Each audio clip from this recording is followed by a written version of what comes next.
you in it.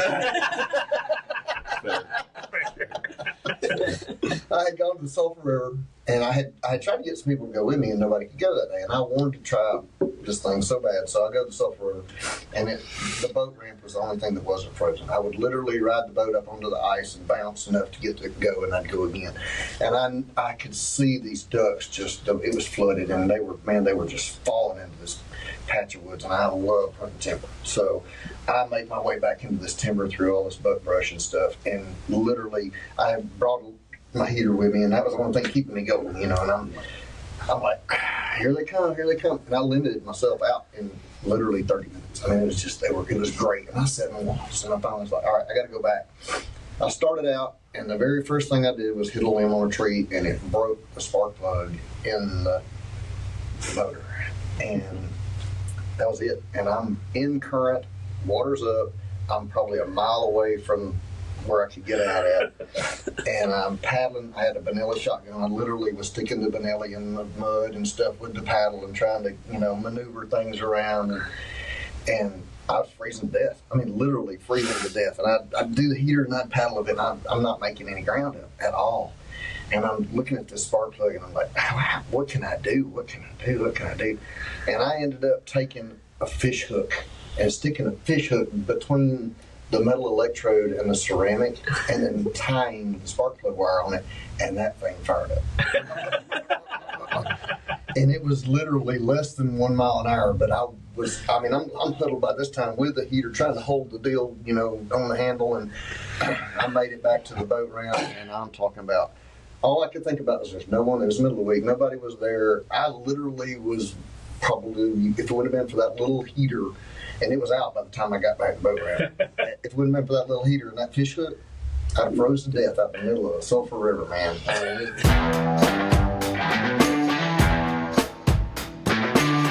Welcome to the third episode of the Twisted Birds Waterfowl podcast. We've got your hosts, Kooper Smith, Kase Smith, and Justin Smith.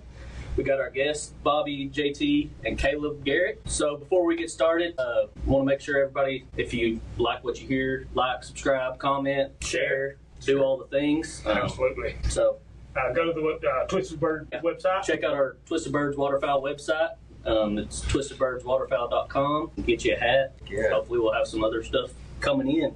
Yeah. Without further ado, let's get started. Yeah, so, when we started this podcast, one of the things that I was real excited about was just bringing friends in and spending time and just talking about hunting. So, the Garretts here, I've hunted with for, we were trying to figure it out earlier. I think 18, 19 years we started dove hunting, and we've been on a lot of dove hunting trips together and a few duck hunting trips, and I know they hunt a lot, and just wanted to talk to them and be able to bring them in and just share some stories. So, Bobby, when did you start hunting? Well, let's see. They carved the first gun out. No, I'm just kidding. So I remember stealing my dad's .22 rifle when I was a kid, and I was so small that the only way I could shoot at the squirrel was to lower the gun, and as it got to the squirrel, I would pull the trigger. So I was little. And yeah. I've always loved the outdoors. Always hunted, fished, done anything that you can do outside. My parents would literally kick me out of the door in the morning and call me for lunch or dinner, because I would stay outside all day long. So yeah. I was little. I've been hunting, golly, ever since I could seriously steal that rifle. Yeah. At what age did you get your boys involved? I started them out young. That was one of the things that I feel like as a parent that you should teach your children is, how to treat your wife, how to have a good work ethic, how to hunt, how to take care of yourself and take care of your family. So I started them off when they were young. I remember Caleb's very first duck hunt. He was so small that when he pulled the trigger on the shotgun, he fell out of the boat. Fell over back. I got him. But in his defense, that dude never did leave. We hunted until we limited out. He was literally, I'm like, you need to go? No.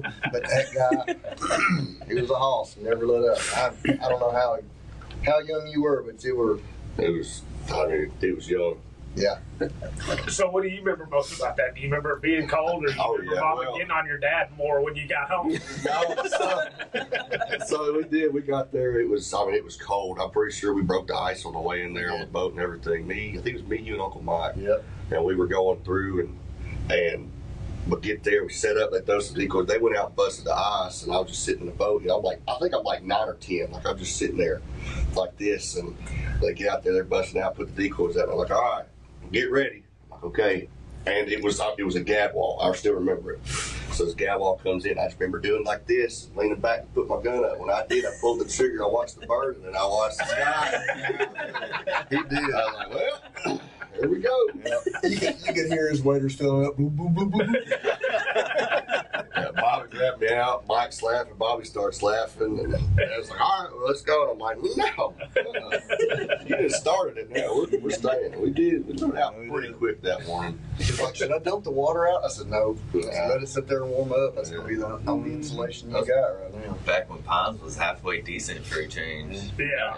They just I think we were at Sulphur River there. We were at Sulphur River on that one. sulfur alone. Yeah, I remember that old house that guy was living at. I forgot which one it was. Oh, yeah, on the way in. Yeah, it was cool. Anyway, Yeah. just something I remember going out doing.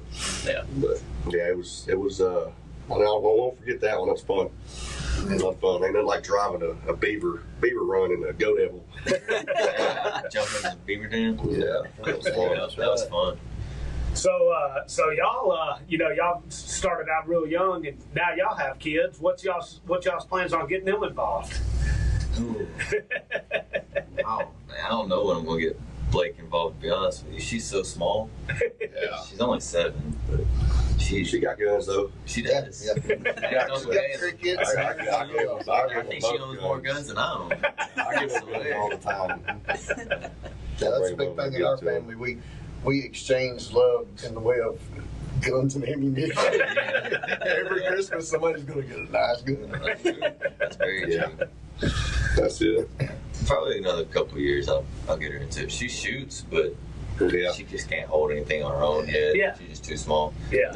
Easton is definitely too young. He's only 5. I did a goofball. Golly. Yeah. He shoots his airsoft guns, like his Nerf guns, you know. Uh-huh. I teach him on the Nerf guns and what to do and safeties and stuff like that. Yeah. There's nothing real yet. Yeah. Well, so who out of y'all spent a lot of time in the blind together and hunting? Who's the luckiest in the? Seriously, I knew that was coming. Yeah. Who claims everything too? No. When he was little, everybody could shoot, and he would claim it every time. Yep. It was so bad that the first duck boat that I bought was a real legit duck boat. We had the claimer put on the lid. You'd open the shotgun box or the gun box or whatever, and it would be the claimer. Yeah. I'm like, man, that's It was the crazy. truth. It was the truth. Yeah. You wouldn't even pull the trigger. Hey, I got that one. No, don't listen to him. Don't listen to him. That ain't true. So, well, who's the best shot then? Probably still Caleb. Yeah, It used to it be really me. is. I was It gonna used to say. be me. But no, I think Caleb. It really depends on what we're shooting, too. I can't shoot a pistol to save my life. I can't. Like, I'm gonna just No. scare you. If you're around with a pistol. I can't shoot a pistol to save my We life. usually have a yearly squirrel hunt with pistols only. Yeah. Mm. I reckon. Compared to these guys, oh yeah, I reckon. Yeah, we get little 22 pistols with It's it. fun. Try to shoot squirrels with this fun. It's a lot of fun. I'm just sitting there I have like 6 mags. And it's still, I might get 1 or 2 out of them 6 mags. I'm like, God, Bob was like, I got 7. I'm like, what? Yeah. That don't make no sense. Oh, man. Yeah, Bobby can shoot a pistol. He's good at it. I'll give him that. Bobby's real good with a pistol. Pretty decent with a rifle too. Yeah. But, yeah. Oh, yeah, I'm sure we could be here all day telling stories about it. Bobby be shooting doves with 223s going, I'll hit that one in the head. He hit it in the head. Yeah. I couldn't believe it. Thought he was full of crap. Nope, he got it. Oh, Henry 22. Yeah. Shooting daggum doves. Stupid. Stupid. So, like I said, shared some time in the blinds, a lot of time in the dove fields, and a few times in the blinds. Several of those goose hunting, and then us just going on different duck hunts together. It's hard to say who's the loudest and having most fun. Caleb's always just kind of kick back and taking it all in. I enjoy it. I love being laid back, just enjoying it. No, I'm sorry, JT is always kick back. Caleb's always loud. I do. I sit back. Yeah, that's my man. We'll get that cooler You're going. never kick back. Yeah. You're always kick back. I'm good. Kick back to that cooler comes around. Let's go. Yeah, JT's just there. I don't know. He's weird. Taking it all in, man. Taking it all in. He it took a few years for me to realize that he is having fun. That's the truth. That's the truth. He would never sit there. You'd be like, JT, you having a good time? Oh, yeah. I'm having a time. Well, so smile. Smile. You just shot 300 birds. We're taking pictures. Smile. Wait, what about his skeet to dove ratio? Oh, we should talk about that. Skeet to dove ratio. Yeah, the dude just demolishes skeet. Every time we shoot, he's like going to be one of the last, in the group. He's going to finish in the top 5. Yeah. And then we shoot a dove, and all they like, God damn, look at me, I missed it. Oh my God. They're like, here he comes. There he goes. We went DCAT one time dove hunting. Oh, yeah. There's a dove sitting on a power line. I'm not cheating you. There's a dove sitting on a power line. Shoot him on power line. JT said, this. I said, JT, shoot that dove. He pulls the trigger, dove flies off. I'm like, how do you miss a dove sitting? Come to find out, my barrel was bent. I'm not going to say it was because I'm going to tell It was. Was it recall? The recall, yeah. The recall. It's a jump. Yeah. The barrel was bent. Used it as a paddle too many times. Yeah. Hey, you could put that gun in any kind of mud and pull it out and it would shoot. Yeah. It's true. It was so watered out, you can shoot anything you want. Yeah, that's true. That's true. That gun was rough. Yeah. You still have that? Yeah, Kase still got that. Yeah. Whew. What's the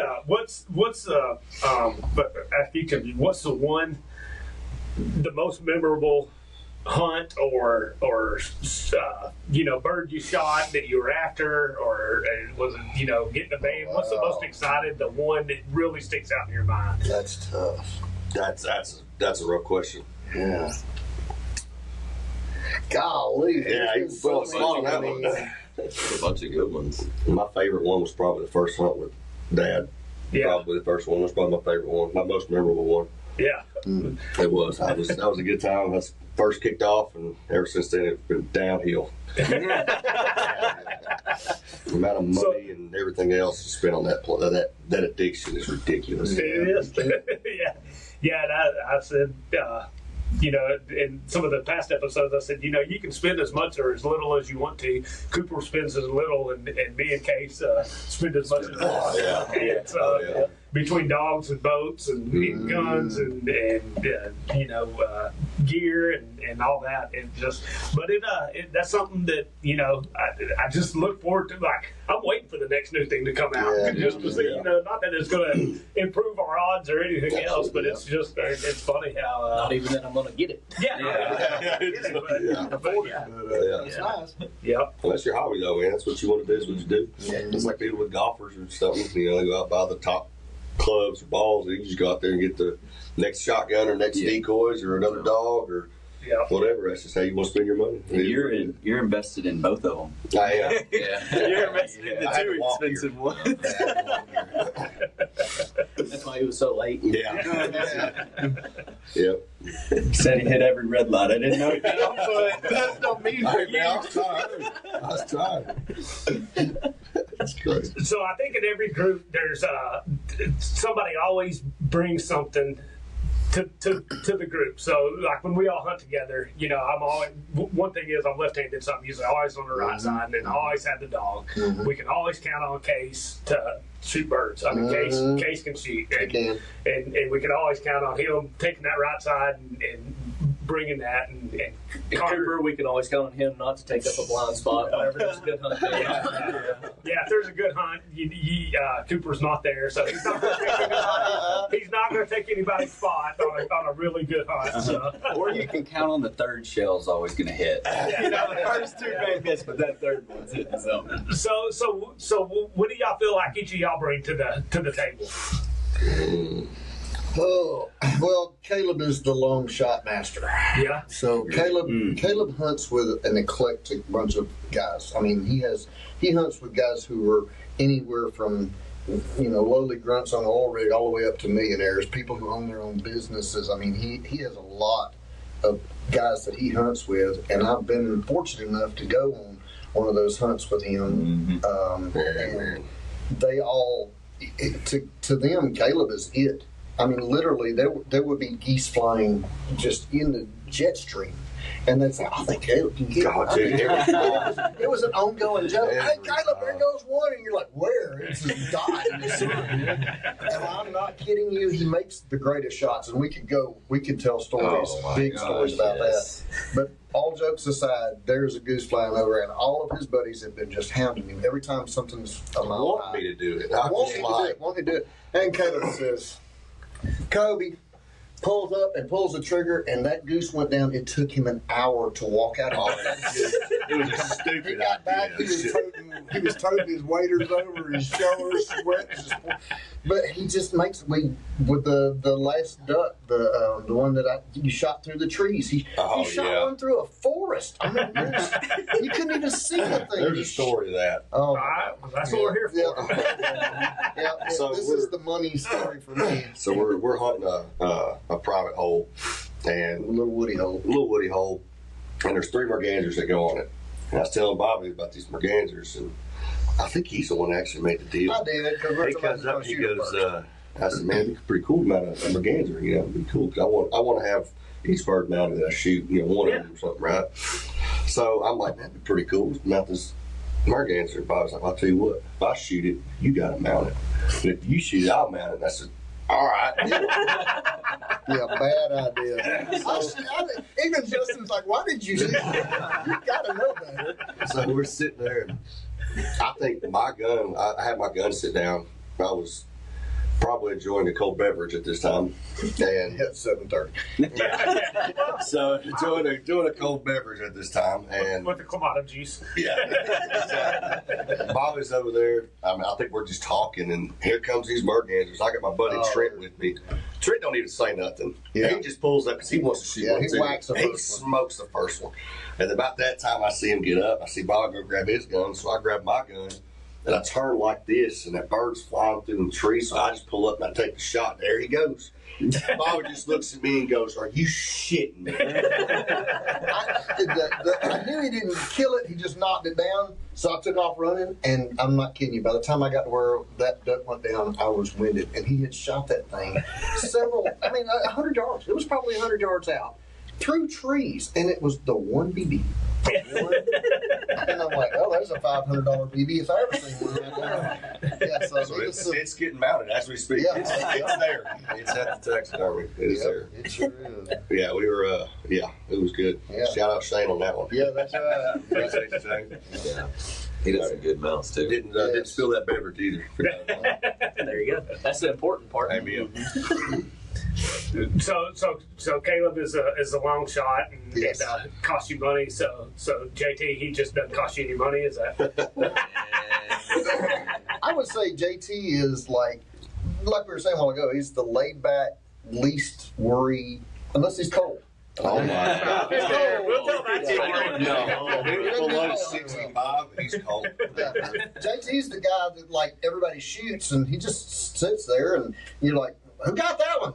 JT's, I did. And that's it. And you're like, okay, I didn't even know you shot. You're so quiet, you don't make any noise, But Yeah. he's low maintenance and he Yeah. he can shoot them too. It just doesn't. If it's a sporting clay, we could forget it. It doesn't matter how far out it is. He'd shoot that. But yeah. Could hit the broadside Twist and turn. Yeah. Twist and turn to get you. Yeah. As long as it ain't a dove, we're all right. If it's a dove, I ain't shooting it. Yeah, Bobby's duck calling is pretty good. Pretty dang good. It is. He can do a feed call. It's really impressive. Really? Yes. Really impressive. I don't know about all that. No, it is. It's Too much really Duck Commander in my youth. I had the CDs. I had everything. Yeah, we were talking about that. Now, talking about, now there's all the different YouTube and channels and things you can watch. But when me and you were starting hunting, it was VHS Duck Commander tapes. Yeah, You had 2 or 3 of them that you'd watch over and over. But that was. Man, I didn't know they had tapes out back then. Well, Megamax for that.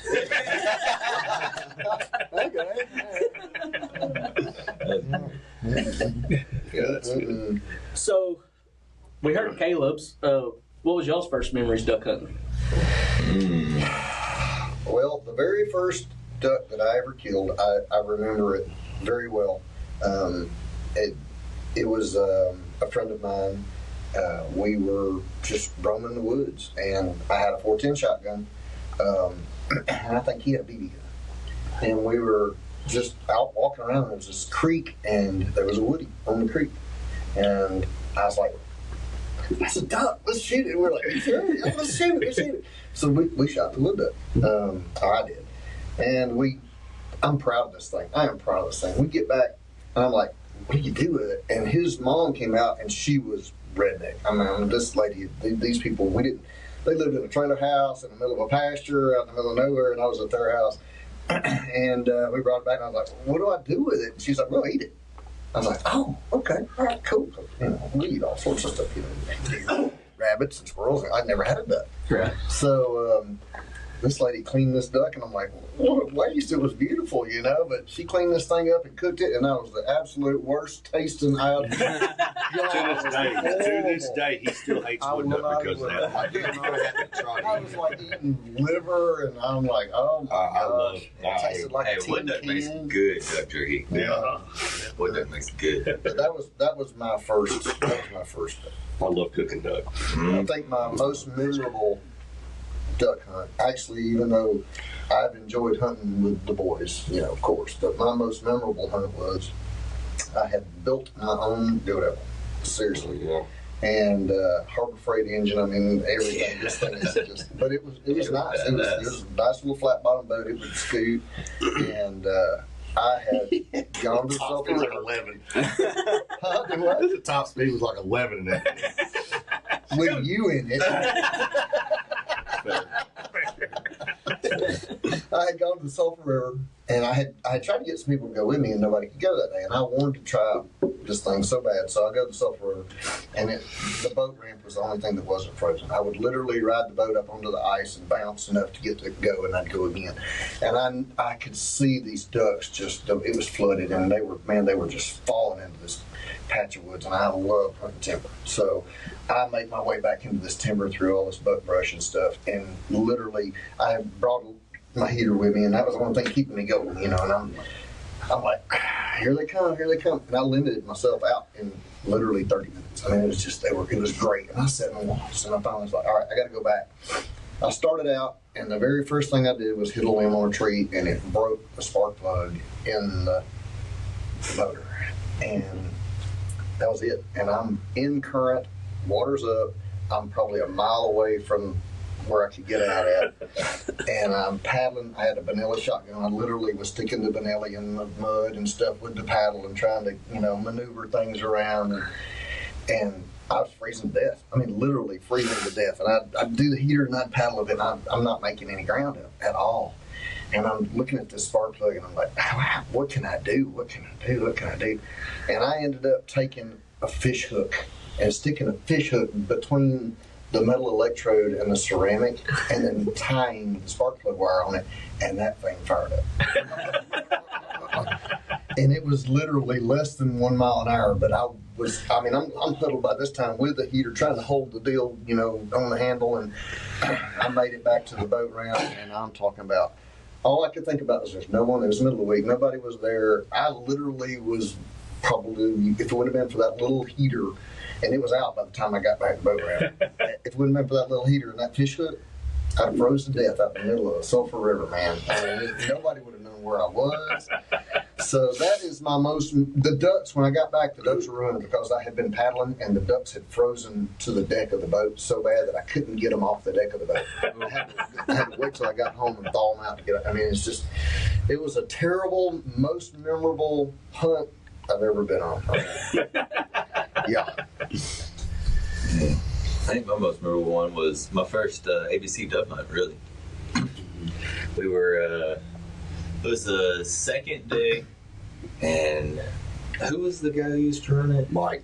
No, it was Robert Eccles was first. And No, then, Yeah, it was and Mike, then big Mike. Yeah. Hey, he still owes me $100. Mike Rest in peace, Mike. He's a good dude. Still love that guy. Great guy. And it was my first time out there. We had done our morning hunt, come back, and I'm still wanting to shoot. And he's like, "Yeah, let's go out to the field. You know, the field that was by the old house." And I get out there, and he puts me in the very top corner and drives me out there on the side by side. And we're sitting there, there ain't nothing flying. He comes back in about 30 minutes. He's like, "Boy, you ain't seen nothing?" "No, sir." He's like, "Hop in the back." And we just take off, hauling butt through the middle of the field and the side by side. Doves start popping up because they've been landing in there. And I shot a triple. First Oh, three doves yeah, I popped remember up. that. First shot, I took 2 out, missed my second shot, and then made the third shot. Shot triple right on the back of that side by side through the field. That sounds like some Mike thing. Mike do that. Mike was customer satisfaction first. Yeah, absolutely. That does not Absolutely. And law somewhere. Yeah. Way back. Boy, could play golf. That dude was. Yeah, he was. I remember at that golf course. Yeah. Oh, yeah. Oh, yeah, we had the golf course. That was awesome. We were like, "Don't shoot. There's a guy fixing to drive." Literally, we would wait on the people to hit off the tee box, and then we'd go back and hunt. Yeah, we rented that pond behind, right beside the On that fence. Forward. Yeah. Yeah. You might be a redneck. You're shooting dove off a golf. Yeah. True story. Like, you were there for that. Oh, yeah. I hunted that tank several times. Yeah. That's where I shot that merganser was in Really? that tank. Oh, yeah. That's a cool little place. Just a neat place. And then my buddy Matt was working out in Midland, and he got access to it too. So I just meet him out there, and we'd go out there and hunt it. Wow. We had people hollering at us from there were houses across the pond, and they'd holler at us and call the game warden. Game warden come out there and talk to. No, he's like, "You got access. It's legal." I mean, and he'd say, "They're gonna call me in the morning. Are y'all hunting in the morning?" "Yeah, I'll probably be back out here." "Okay, well, we'll be here." And he's like, and man, they'd holler at us, and they didn't like take pictures of us, but they were doing it was legal. You weren't rated on them or anything, were you? No, they just didn't like y'all. They just didn't like us being on the golf course hunting. Yeah, we're a member of the country club. We can't be out here. But yeah, Mike was always good for a story and pushing the boundaries of reality. Yeah, we were hunting one year and it was fairly slow, and he came by. He had a Z71 Chevrolet pickup truck. He came by and we were talking to him about being in, and he's like, "All right, well, I'll see what I can do for you." And I'm thinking, well, we're going to move or he's going to do something, and he's gone for probably 20 minutes, and then all of a sudden you hear bam, bam, bam, bam, bam, bam, and like, what in the world? Here he comes through the middle of this sunflower field in that Z71. I mean, sunflowers are bouncing off the roof of the truck.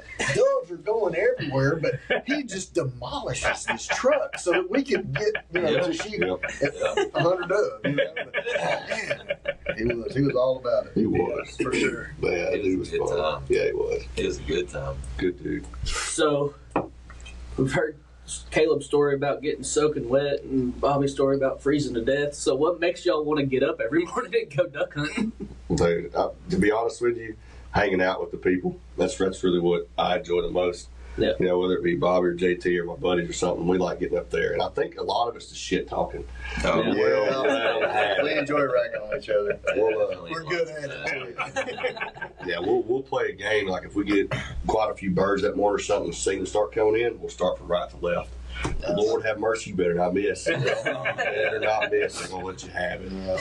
But that's what I enjoy. I love doing it. I ain't got no problem getting up going. I never have. Probably never will. But I love it. Yeah, it's an addiction. It's fun. I love to hunt. I've hunted just about, well, not, I don't go big game hunting and stuff like that. But anything continental U.S. I've hunted, and enjoyed every bit of it. It's like you say, it's something other that, at one point in time, it was almost a lost art. But thanks to the duck commander, no, we got plenty of people who hunt them. But yeah, I mean, it was just the opportunity to be out and enjoy something that God created, and to be able to. Beautiful. Yeah, just to go out where there ain't nobody, and, But that's once the camaraderie is. When you go to dove hunts, that's the most fun. I mean, it is a good time, and then get to hang out with the boys anytime like that's good. Yeah. It doesn't matter if it's duck hunting, deer hunting, golf, whatever. Yeah. It doesn't make any difference. Oh yeah, you should tell them about the deer story from last year. Oh, Opening day. Lord. I gave him my 270. And I had a 223, and this thing was owned like 2-3 years before, but I hadn't sighted it. I hadn't messed with it. that's the excuse. That's my story, and I'm sticking to it. That's the excuse. But we're in my stand that morning because there was people everywhere, and these 2 deer come out, and they were both spikes, weren't they? Yeah. Yeah, both spikes. Yeah. And We have an abundance of spikes. Let me clarify Yes. that. There We was have a bunch. a bunch. They needed to go. yeah, I'm gonna shoot. No, You're JT's shooting gonna, here, yeah, I'm shooting JT's there. shooting this one. I'm going to shoot this one. And we're like 3, 2, 1, pull the trigger. Mine just stood there and looked at me, and JT's fell. I was like, what the? And I breached and the shot again, and the deer's starting to trot off. I'm like, okay, JT, would you shoot that deer? Sure. So yeah, JT got 2 open in the morning. Yeah. One Yeah. shot. Dropped immediately. And smoked them. Yeah. Smoked them. Dropped. I dropped them off that morning, Yep. and I had my sausage biscuit, and I'm sitting there on this table. Was it your silver sausage It biscuit? was both. Yeah. I had the silver bowl and the sausage Yeah, biscuit. yeah. But we were sitting there, and I just almost got done with that one. I hear bang, bang, like almost identical. And I'm like, what was that? So I take another bite, and I hear bang. I'm like, it's got to be pigs. And then it was like a solid 5 seconds. I hear bang, and they're different calibers, kind of. So you hear bang, bang. I'm like, I sit there, and JT calls me. He's like, hey, dude, I got 2. You shot them 2 deer, and I turned around and snatched that rifle out of him and gave him a rifle. You're not doing that every I pull up, and sure enough, I come up there, I see the one spike laying in there, and his was pretty good size.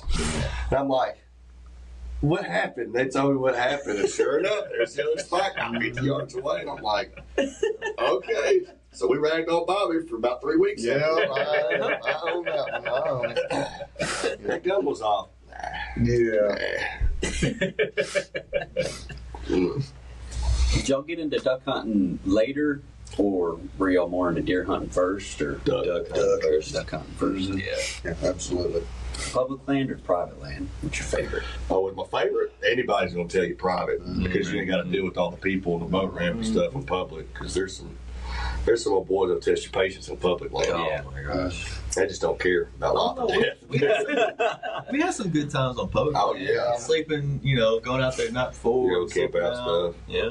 Yeah. Oh, It was yeah. fun. Yeah, well, like what me and Justin were saying, when we first started, it wasn't like it is now. Yeah. And you could literally go to Lake of the Pines and then it out easily. Yeah.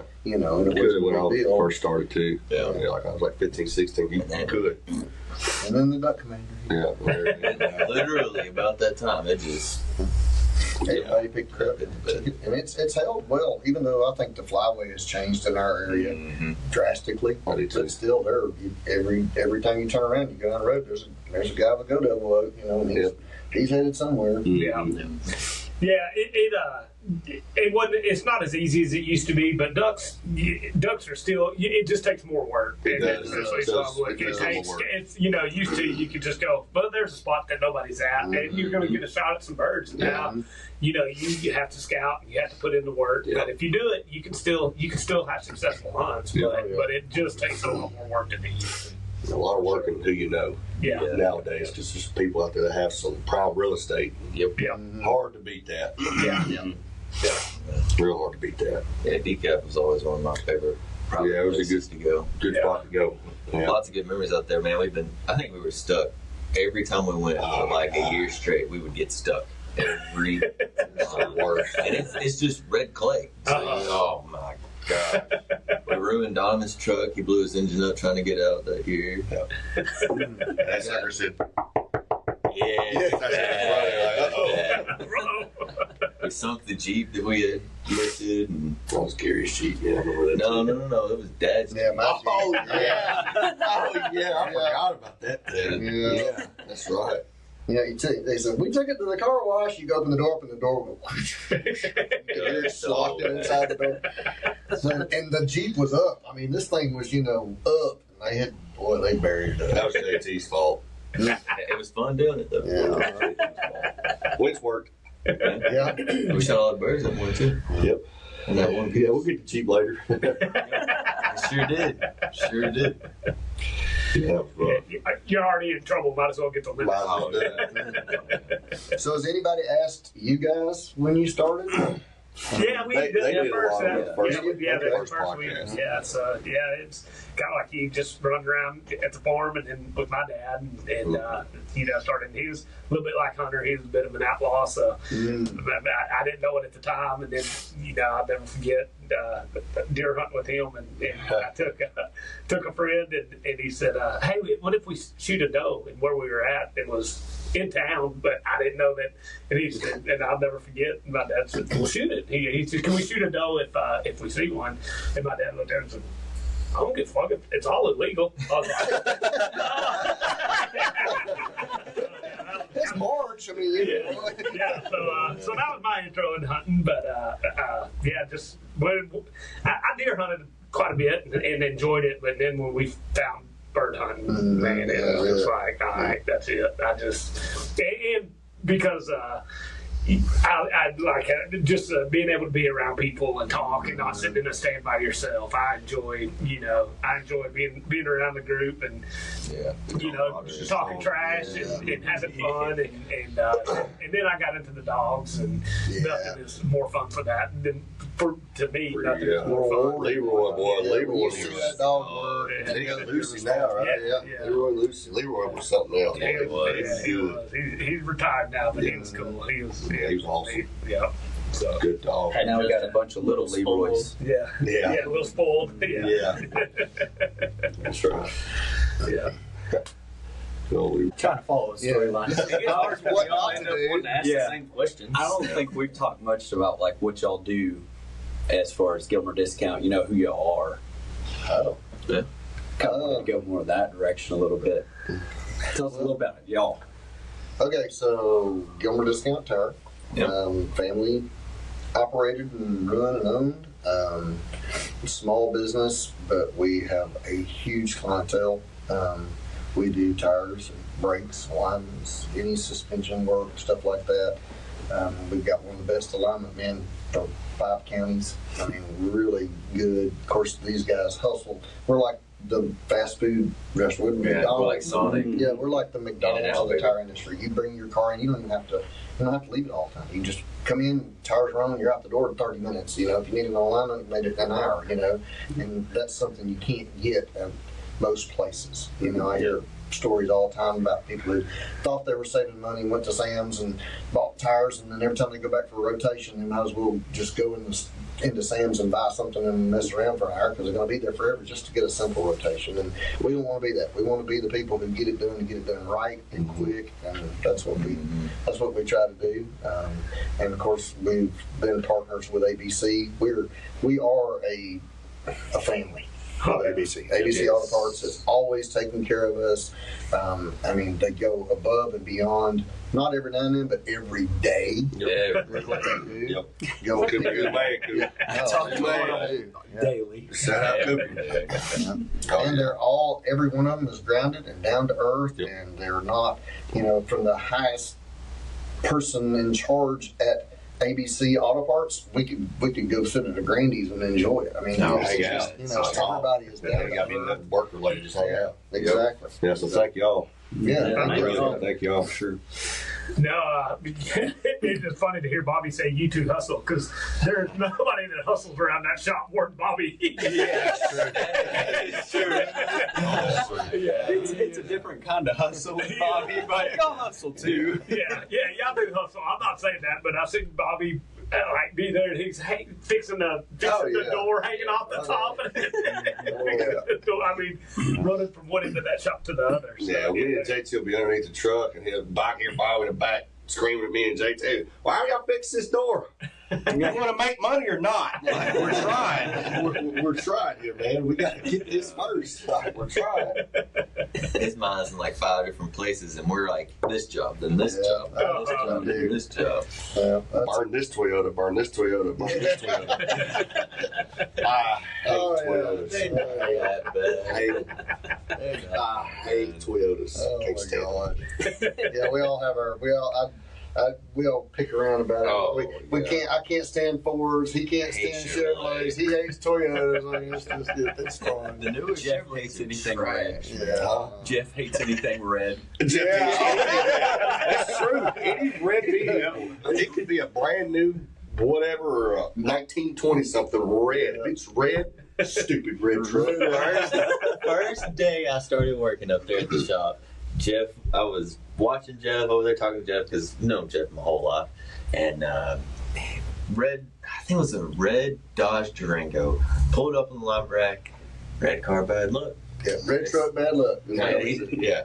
And get up there and he goes to work on it, and the whole thing is just rusted. No bolts move, won't break free.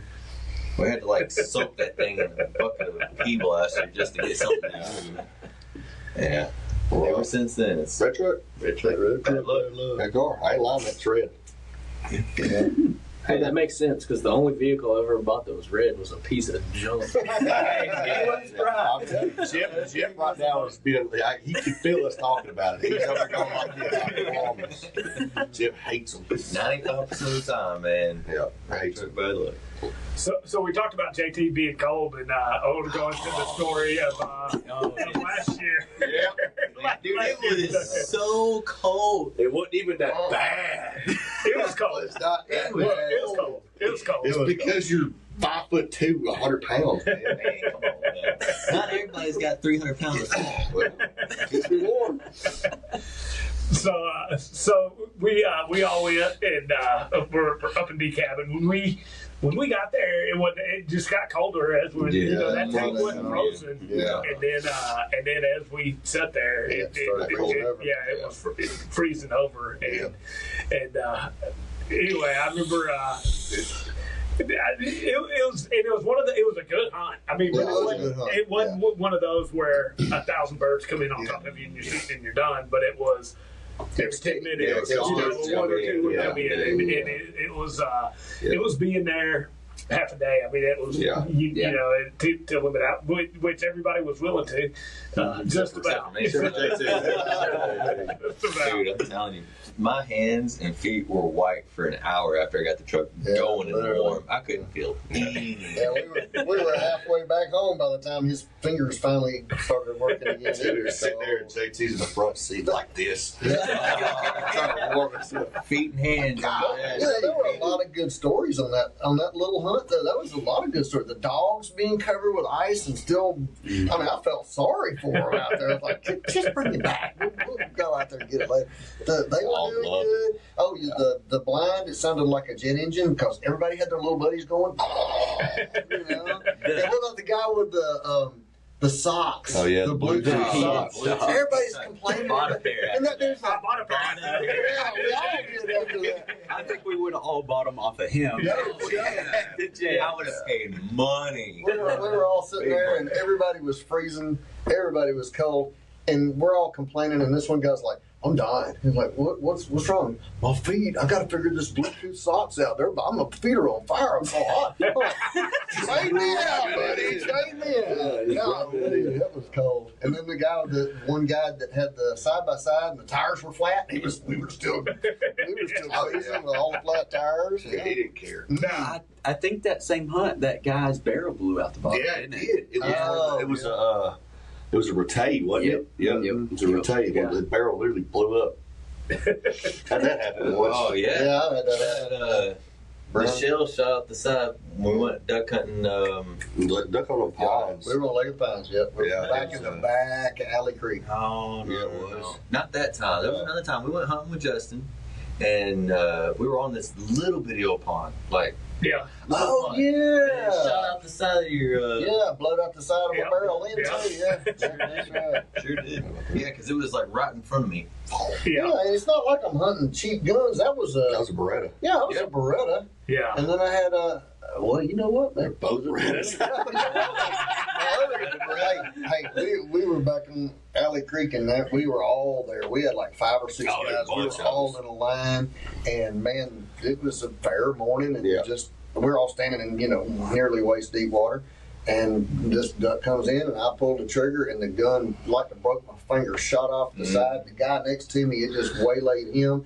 I dig around and find my gun and pick it up, and it's just demolished. Like a man. It's banana, like a peel. yeah, it was just a bad Outside, shell or yeah. something. We don't know what happened. I don't know, like, You know, the wadding got stuck in it Well, or that's something. you know when you shoot a shell and it goes, pff, oh, Yeah. you better check your barrel, But I don't remember that ever happening that day, and I've had that happening.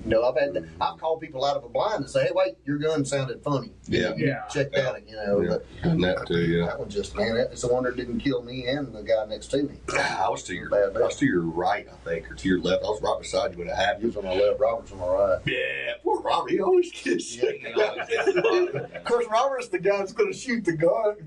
He sticks the barrel in accidentally in the water. Yeah. Not that far.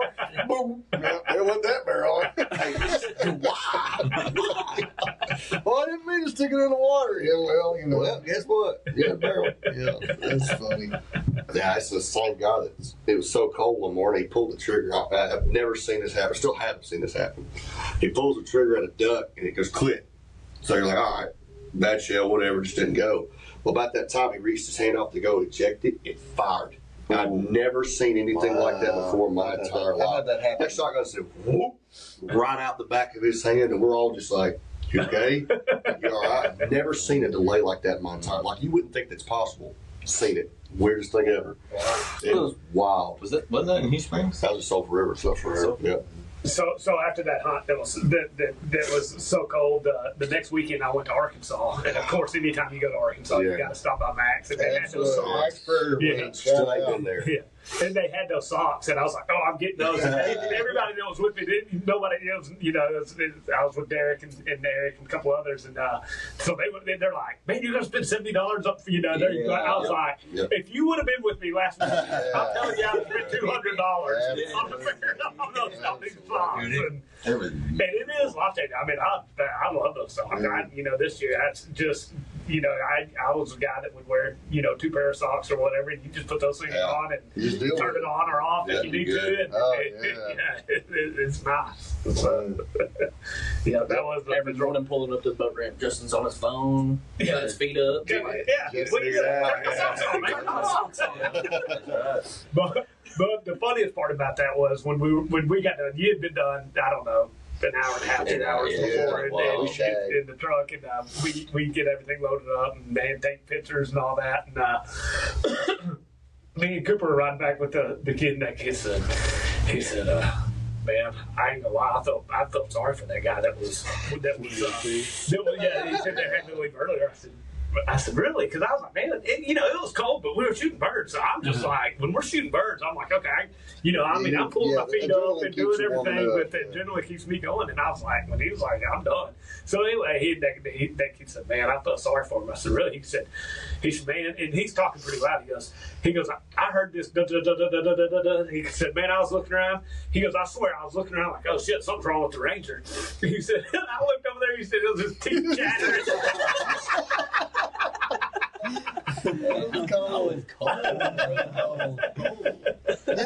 What was it? The roads were icing up as well. It got bad. Snow and spitting. But that guy, man, he said, I thought something was wrong with the Ranger. Every time we go hunting now, I'm like, hey, make sure you dress warm. Bro, I had long johns. I had my heated bottoms and a top, and then I had my 2 jackets on, pair of pants over that, and the waders. And I was freezing. Me and Caleb would stand up, we'd be looking around, look over, JT is. As tight as he can get. Just, how you doing down there, JT? I can't feel nothing. JT got to at one point in time, he's like, I don't know how I'm about to do it, but I'm about to try to walk back the truck. I was dead set on going back. Hey, that old boy that went with you, he didn't come back in. He left before I did.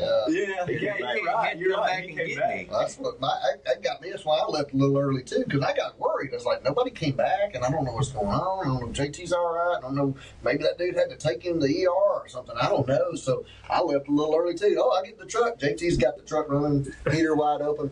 He's still after what I hunted another hour, and he's still in that truck just like this. I'm like, golly, bro. Man, that was cold.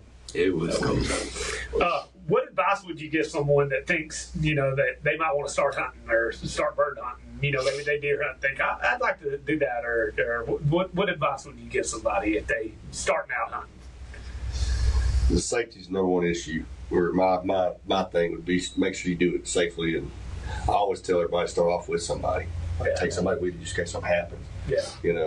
Responsibility is the thing I say. I firmly believe that if you're going to get out there and you're going to harvest what God gave us, then you need to be responsible about it. I've gone hunting with people and people that I won't mention names who are absolutely, I'm amazed that they go out and shoot a limit and then they dump them in the trash can at the boat ramp.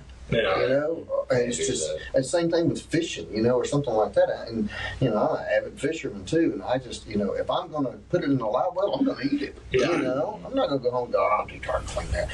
So and responsibility with the outdoors, picking up your shells. We always try to police up our shells. It costs a few bucks for a good stick with magnet. But it's worth it. Pick up your shells. When you go on somebody else's land and they're giving you permission to hunt it, treat it like it's your own place and try to leave it in as good or better condition as it was when you left. Be responsible with your equipment so that you're safe. There's so many things to enjoy about it, but if you don't, that's the responsibility. If you ruin it, you're just going to ruin it for everybody.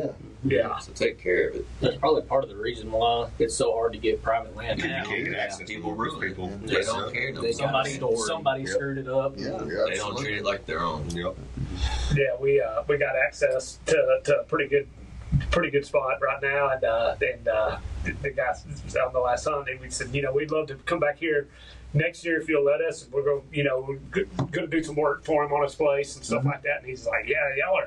He said the last group. He goes. The reason it was so hard for us to get, we were seeing birds on this place, and he said, well, the reason it took so long for me to let y'all do it, the last group, coming to, they just sat over here and drank beer, threw beer cans, and he said, he said they were just here to party more than they were to about birds. You ruined it. Ruined it for a long time. We finally got it, but it took a long time. And then, like I said, doing those extra things, like, he wants some trails cut, so we'll take the skid steer out there and get that done. But that's what it takes is go out there and have a good time. Yeah. I think if you're a hunter, if you're really a hunter, if you're thinking about starting hunting, you're going to get out there and you're going to love it. And I think if you're not a hunter, then you're not. And so, that kind of outdoors person is, already cut and dried. They may not know it yet. They may not have gotten in the woods yet.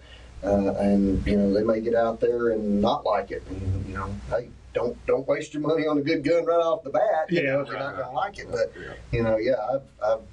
I hang around with a group of people who love to hunt, and they take care of their surroundings and the people they go with, and it's always about camaraderie. And why wouldn't you go? Yeah. But at the same time, there are those people who you're like, I don't want to be them, and I don't want to be like that, and I don't want to, I don't want to hunt.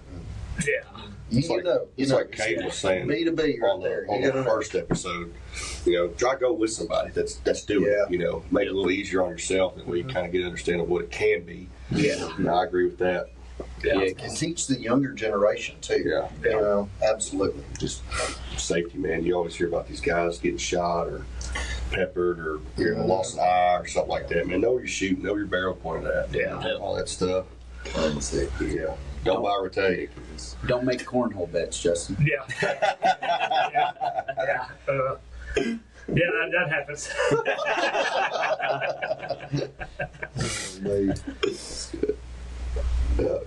Yeah, we got stopped by a game warden at one point on public, and he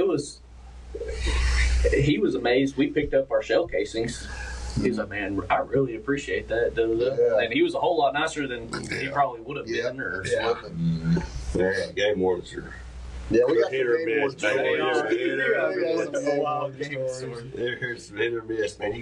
There's no in between. You either get a nice game warden that understands you, you get one that is just an asshole. That is what it is. I've been lucky. I haven't really got stopped by many bad ones. Not many bad ones. Yeah. All the ones I've got stopped by are pretty good. Well, and one of yours was filming, huh? Oh, yes. We need this story. We need this story. What was that? Texas Lone Star Law. Lone Star Law. Here we go. You made an episode? Yes. We sure did. So this isn't your first public debut? No, it's crazy. Too. They make you sign this piece of paper, and you got to sit here and hold the piece of paper like this and look at the camera with your name signed, and just sitting there. And I'm just smiling. I was the only one that didn't get in trouble that day. I'm just sitting there smiling. There you go. Tell them about the guy that just bought the gun. This is all right. This is the greatest part of this. Okay, so we're at Kooper Lake, and I didn't know it was type 2. Kooper, Trent, if you ever watched this, y'all are assholes for that. But so we sit there, we get there, and my buddy Kendall just bought a brand new shotgun, and we've been hunting for a while. But we got Kooper and going teal hunting. And we get out there, set up on the spot, and we get beat to one of our spots, so we go up to the other one. And I mean, it's just raining, it's getting it, right? So about before opening, daylight or whatever, it calms down. We shoot a few, and we're sitting there, and all of a sudden, here comes 3 boats. I mean, just coming right at us. And I'm like, wow. Kendall's over there going, man, those guys are about to go right in our decoys. I said, that dude's holding the camera like that. And Trent goes, oh, shit. We're all like, are we supposed to be here? Like, are we okay? Like, so we're sitting there, and sure enough, dude pulls up this big old, look, just like in a movie, big old camera. We're sitting there. Dude's in his shorts and flip flops, and I'm like, for one, you're an idiot. But we're sitting there. I come up there, and game warden such and such, we're with Lone Star Law. And I'm just like, well, we're going to jail. What did we do wrong? He said, no, they're with us. They're making this episode, filming this, whatever. So we're sitting there, and he goes, where's your top 2 license at? And I said, huh? Yes, sir. You have to have a top 2. And Trent and Kendall both go, oh, shit, Kay, we forgot. I'm like, are you kidding me? Like, are you serious? So sure enough, I didn't have top 2. Well, neither one of them had like a duck stamp at the time. They forgot to get their duck stamp. And, that dude's running, he runs that plug up there, runs up their gun. And guys, I've been shooting 3 shells all morning. Everybody got their plugs and chokes. Yeah, oh, God. So he's sitting in there, and he grabs Kendall gun. It's the new guy. And Kendall goes, I just bought that thing. He's sitting there silent. He said, man, you ain't got a plug in there. Sure enough, that game warden got 4 Kendall shells. 1, 2, 3. I shit you not, true story. Kendall goes, well, hell, if I didn't know it had one, I've been shooting more than 3 shells on it. I said, people. Swear to God, he said that right in front of him. Just shooting. If you ever met Kendall, you would know. Oh my gosh! So sure enough, they both Kendall got a solid ticket. Yeah. Trent got a ticket, and that dude let me off with a warning for however reason. But we signed a little papers and held it up there like that. Sure enough, it was on Lone Star Law. What's crazy is I figured they would have left that part in there about Kendall saying that, but they didn't. Oh, man. Wow. Trying to make make more entertaining. Dude, never ever in a million years I thought somebody would say that to a game warden. He did. It was hell, I don't know that. Shoot more than 3. Oh my God. Sometimes making them laugh is a good way to get it. Yes, The that's camera- hard the to do. It's camera hard guys to do. was dying. That's the one thing it is hard to do because you're always, when that game warden's there, you're always nervous and you're trying to tell funny stuff and make them, they're like, I've heard of this before. Just get a license. Well, apparently, like before that, like 3 or 4 weeks ago, like before that because it was like beginning. Or we were at the end of teal season. They were at the beginning when they first got there. So I was baiting on Kooper. So they were out there trying to find them. Yeah. We weren't on there. Apparently, there's some outfitter out there. Oh, wow. Yeah, so I was like, well, that ain't us, bud. we stupid, but we ain't that stupid.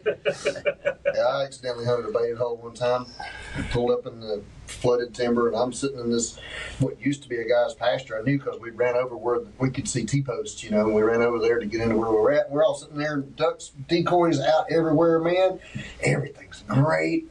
Just about shooting time, and you hear a deer feeder going off, and it's hitting the water. I'm like, oh no! Get this stuff. We're throwing decoys in the boat. And I'm not kidding you. We made it out into open water, and here comes the game warden. He's along the shore coming that way. He knew that thing was over there, and he knew there was going to be somebody who made a mistake, and we're like, oh, we got out just in time. Yeah, we like talking with Uncle Mike too about Sulphur River. They just got a kid. There's a young game warden, an old game warden. And, Bobby, that's his first go devil. Yeah. So Bobby had a metal box. He put it there because the boat's not very big. So he put this box and then welded this box right in front of like his handles. So like sit on. Oh, yeah. So I could sit on. Yeah. And then Bobby was like, man, that's going to be cold. So basically he puts his cushion in. I think like siliconed it or something. I did. I glued it to it. Glued it to the thing. So somebody could sit on. Yeah. When we get back, we load it out. License, plugs, Everything's fire legit. extinguisher, Everything's legit. registration, everything's good to go.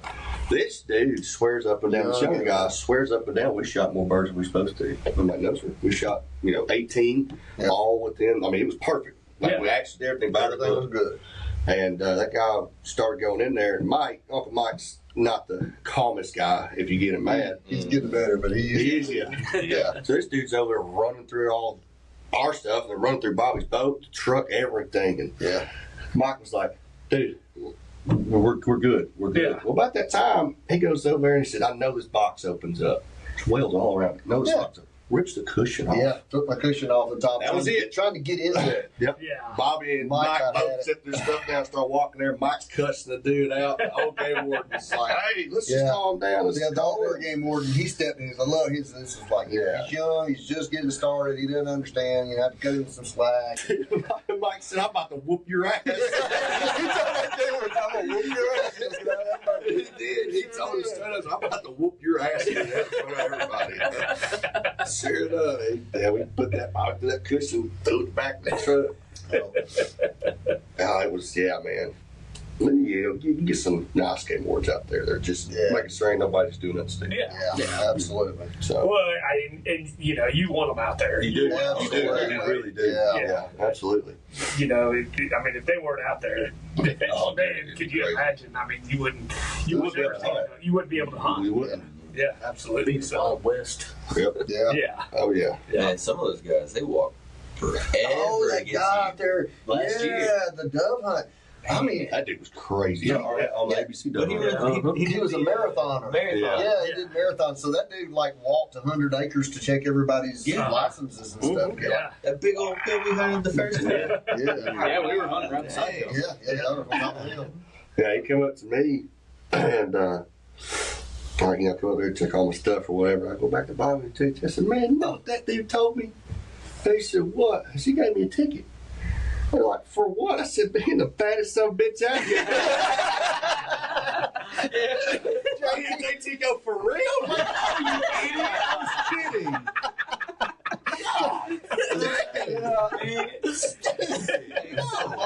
Kicked in, man. Oh, my God. Bobby's laughing. For real?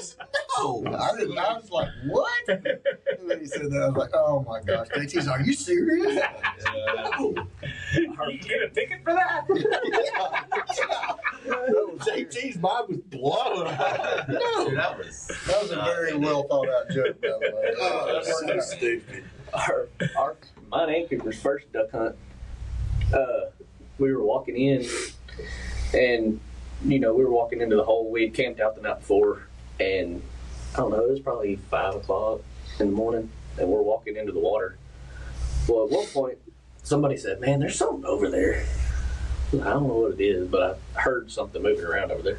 I was like, I don't know. So we walk in, and we hunted for probably, I don't know, 3 hours. Yeah, it was. And then about that time, the game warden shows up. He said, "Yeah, I've been watching y'all all morning. I watched y'all walk in." That's wild to me. Yeah. It's wild. You sat there that whole time. Yeah. So, he said, "Y'all are terrible shots, by the way." I've had that same thing happen. Me and a friend of mine, whose name I will not mention, we're Lake at the Pines. We're hunting in what they used to call a duck hole. And it was teal season, and we were just out there shooting teal, and it was early, and the first 2 ducks that came through, I'm not gonna lie, they were wood ducks, and we both mistaken, we both took a shot, and then we were like, whoa, wait, well, for another hour, we hunted, and we were just almost limited out, and here comes the game warden walking up, and I'm like, what? This dude had walked into that duck pond. I mean, walked in there with waders on it. I'm like, wow, man, you're quite an athlete. He said, yeah. He said, y'all are crappy shots. And I said, what? He said, yeah. He said, the first 2 ducks, he said, you better be glad you missed them. He was watching all morning long.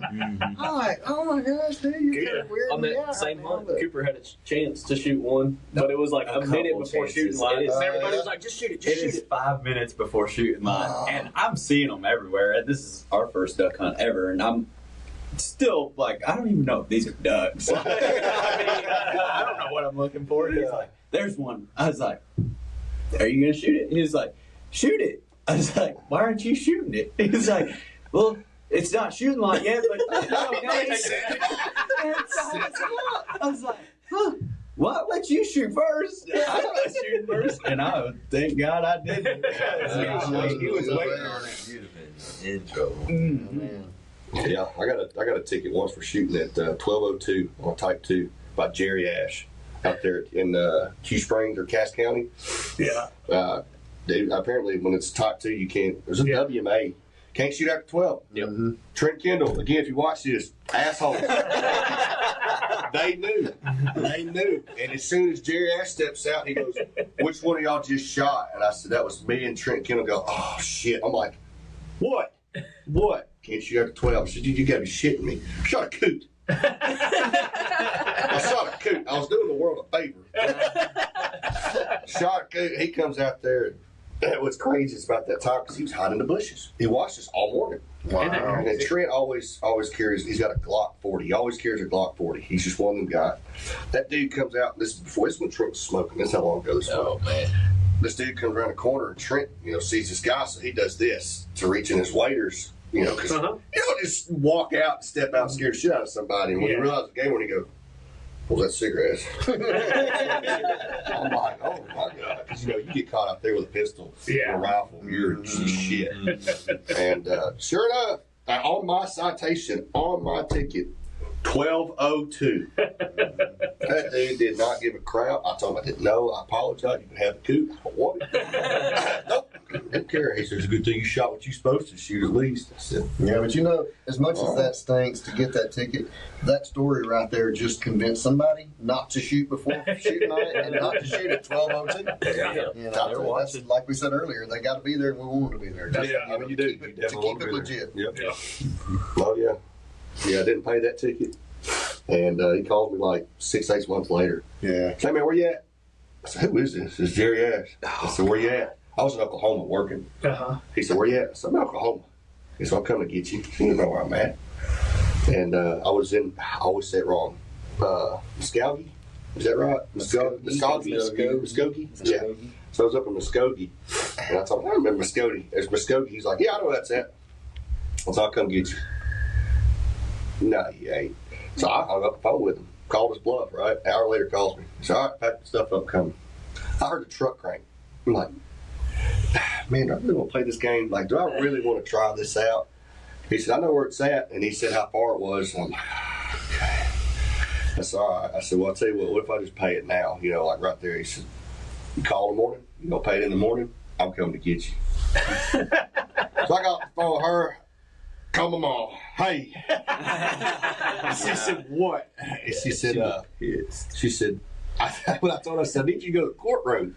She goes, what did you do now? What I think? I need to go to the courtroom. She said, why, Caleb? I said, you pay ticket. She said, oh my God. And I told her what it was. And she went down there. She paid my ticket. And I had to call the judge and stay and talk, tell her this is me. I did it. I'm guilty. Jerry Ash got me. And it was like $250 had to pay it, but so I got back from working out of town. Mom goes, "Where's my money?" Yeah. So I got it. Hold on. Sure enough. For real, true story. He said he's gonna come get you. Well, she knew the day you got back, you had money. Yeah, I had to go back out of work to get some money. No good. He's wild. Dedication. They come get you. Yeah, he did. He's like, "Come get you." And I swear on everything. Come get you. Okay. So I feel like everybody kind of has a mentor in hunting. Who would y'all's mentors be? Mine was my dad. Yeah. Wow. Mm-hmm. Well, I'll also say my dad, Yeah. because my dad was the guy that could make the shot. You know, yeah, one of my first hunts in the little 22 rifle he had, and I had gotten a hand-me-down 410, and we were still hunting, and my dad says, "See that squirrel over there?" I said, "No." He said, "You don't see that squirrel?" I said, "No." He said, "It's up in that tree." I said, "There's not a squirrel in that tree." He said, "Yeah, it is." He said, "Oh, watch this." 3 trees down from the tree I was looking at, about 50, 60 yards, a squirrel hits the ground. He said, "Go get him." He said, "I think I just winged him." He said, "I was trying for a headshot. I think I just winged him." Sure enough, I had to finish the squirrel. He had taken his ear off, and the squirrel was stunned. Yeah. And I'm looking back at him and how far away he is. I'm like, "You're my." The dude just, wiped the squirrel out from so far off, So, but yeah, Dad was. We hunted. I'm one of those poor walking uphill both ways in the snow to school stories, but we were not very fortunate, and a lot of the times the stuff that I killed or Dad killed was good. what we ate. Yeah. And I'm not gonna lie, Dad. If there was the opportunity on the side of the road, or if it was in the evenings and late, he knew that there was some in the cornfield. That's what we would eat. Yeah. So it's not because we were trying to break the law. As a matter of fact, Dad actually got, because we had farmland, he got MDLP tags. Good deal. So he could hunt. We could hunt year round as a deterrent for the crops and stuff like that. And back in those days, it's how old it is, how old we were. Back in those days, when we would harvest 3 or 4, and we'd have more than we needed, we would clean them and quarter them and take them to the nursing home, because the nursing home could take them. If we went, if we seined a pond or went fishing and did really good on the river or whatever, the remainder of what we had left over, we would take to the nursing home. Oh my gosh, man, them people just love to see us driving up, because they're going to get something different than Salisbury steak, Yeah. So they loved it, man. And now you can't do that nowadays. No. Now, That's how long ago that was. yeah, back in 1920, probably. No. Thanks a lot. So like Bobby just shared the story about his dad. What and y'all said your dad is y'all's mentor. Tell me a story about Bobby hunting. That You would have known. Where you started idolizing him and hunting. Man, he always tried to do the right thing. Like, as far as getting out there doing it, and he was always. I can't say about some things, but he's always real patient with me in the woods. Because my attention span back then wasn't very long, but he was always, it's better. He was always real patient, trying to teach me everything, give me understanding, and he always gave me something. I need a shotgun. He'd go get one. Yeah. I need a heavy jacket. He'd go get one. Always willing to take us whenever we want. Always would take us. He'd wear the same shit every time we go hunting. Mm-hmm. I'm like, why did he ever get stuck? Why did he ever get stuck? He just got with it. Well, I understand now because we got it. Yeah. So he always took care of us. He always gave us the opportunity. So for that, I'm very, very, very thankful. Still to this day, if one of them calls and says, if Caleb wants to go hunt pigs tonight, I'm going. Yeah, we go. To spend time with these 2 guys right here, they're not my kids, they're my best friends. So anytime I get to go hunting or golfing or fishing or whatever, let's go. Well, it's from the outside looking in, it's awesome to see y'all's relationship and where over the past 15, 20 years and the fact that everything that y'all do together and work together every day, and it's which I do the same thing.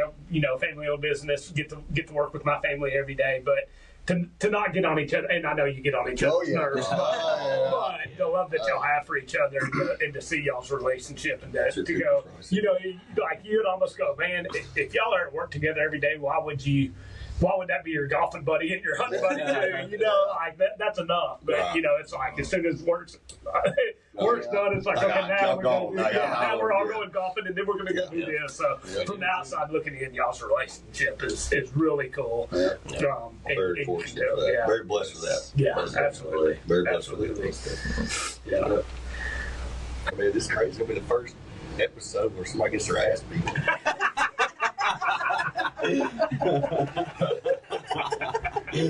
Whenever. I'm DTF. Let's go. Yeah. Just sit on you and go on the back. Favorite bird to hunt? Ooh, That's a good one. I'm gonna say favorite to eat's dove because I love dove. But man, there's something about just duck hunting. Yeah. Like you can't beat it. Yeah. You just can't. Ain't nothing like watching a group of birds work in, and then your buddies, 4 of you get out there, and a group of 4 or 5 come in, you smoke all up. It's just hard to beat that. Yeah. So I'd have to say just duck hunting in general would probably be my favorite one. You got a favorite species of duck or It's hunt or eat. hunt? Pintail's my favorite to hunt. You need to go up there to Amarillo. Good Lord. Yeah, I love pintail. Yeah, apparently they're changing the. You only shoot one. Apparently they're changing it now. I'm real excited. 3, 4. Now they're going to 2. Yeah. Oh, okay. All right. Baby steps. It's better than one. Yeah. I think they're beautiful. Man, my favorite. Oh man, that's tough. Dude, it might be gadwall because they're just fun. I love to eat gadwall. They're dumb, but I love to eat. That's my favorite duck to eat. But it is nice shooting mallards. It's going to be close between that and the greenhead, which is weird because up north they're sick of them. Yeah. And they want to shoot wood ducks. Well, we have a crap ton of wood ducks. Like that Toyo rep. Yeah. He's from up north, and he wants to shoot wood ducks. They don't shoot wood ducks up there. Yeah. So he wants us to take him on a wood duck hunt. Wow. It's a tough shot. Yeah, it is. It is. It ain't falling in. It's that's the thing about it. And you say your favorite. I mean, how do you pick your favorite? Yeah. You work so hard and you call so hard and you sit so still to get mallards. And then they might flare anyway. And they're wearing Kevlar. Yeah, and they got Kevlar. That's true. And then you got canvasbacks that are beautiful and they're fun. And you got to get there early. And but once how do you pick? Wood ducks, I guess that's probably my favorite favorite duck, whatever. I think they're gorgeous, and they're fun. You got to be able to shoot a jet of plane as it goes by. And when they come in and land, they're full of evasive maneuvers and going through everything, trying to get away from you. It's just, they're so much fun to shoot. But at the same time, how awesome is it to sit in a deer stand in the middle of the fall when the weather's just right, and you watch deer work and walk around and you just, you pick what you want and or you don't get to shoot at all and you just sit there, Yeah. I love the fact that my deer stand has very little reception on my phone, so I'm not tempted to do anything but sit there. Yeah, you can't do anything in that stand but watch. Some of the greatest sleep in my life's been in that deer stand. It's crazy. Yeah, it's just, what is there not to love about it, So I watched the first episode or listened to the first episode. Yeah, I watched about 5 minutes. Did you ask you what his favorite shotgun is? Okay, what's your favorite shotgun? Man, the only one the Super Black Eagle one. Yeah, that's it. Super Black Eagles, baby. That's right. Super Black Eagle one, and That's good. yeah, I told Kase on that. I said, somebody would have to give me because people go, man, are you ever gonna buy a new shotgun? I go, I don't know why I would. I mean, if I bought a new shotgun, I would buy the Super Black Eagle 3, I guess, or the 2 or whatever. I go, and it's the same. And then I go, so somebody have to give me one. I go, and then I'd probably still shoot. Yeah, that's right. Yeah. I wouldn't want to mess up the new gun. That's me. My Benelli. The first real duck gun that I ever bought was a Supernova, and no, it was a Benelli Nova. Just a Nova. That's right. It's just regular Nova. That's right. Yeah, because we still got it. I will never get rid of that shotgun. I have used that gun literally is a boat paddle. I've taken it and washed it out with a water hose, and it still shoots every time. And when everybody else's crap is froze up and won't fire, that gun's going to shoot every time.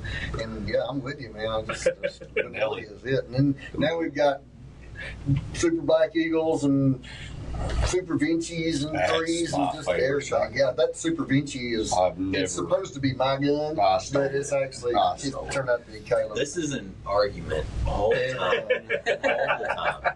Yeah, I love that gun. I always try to look for Super Vinci's because they don't make them no more, and Super Black Eagles. Obviously, they don't make those either. They're like the originals. Yeah. Man, that Super Vinci, holy cow!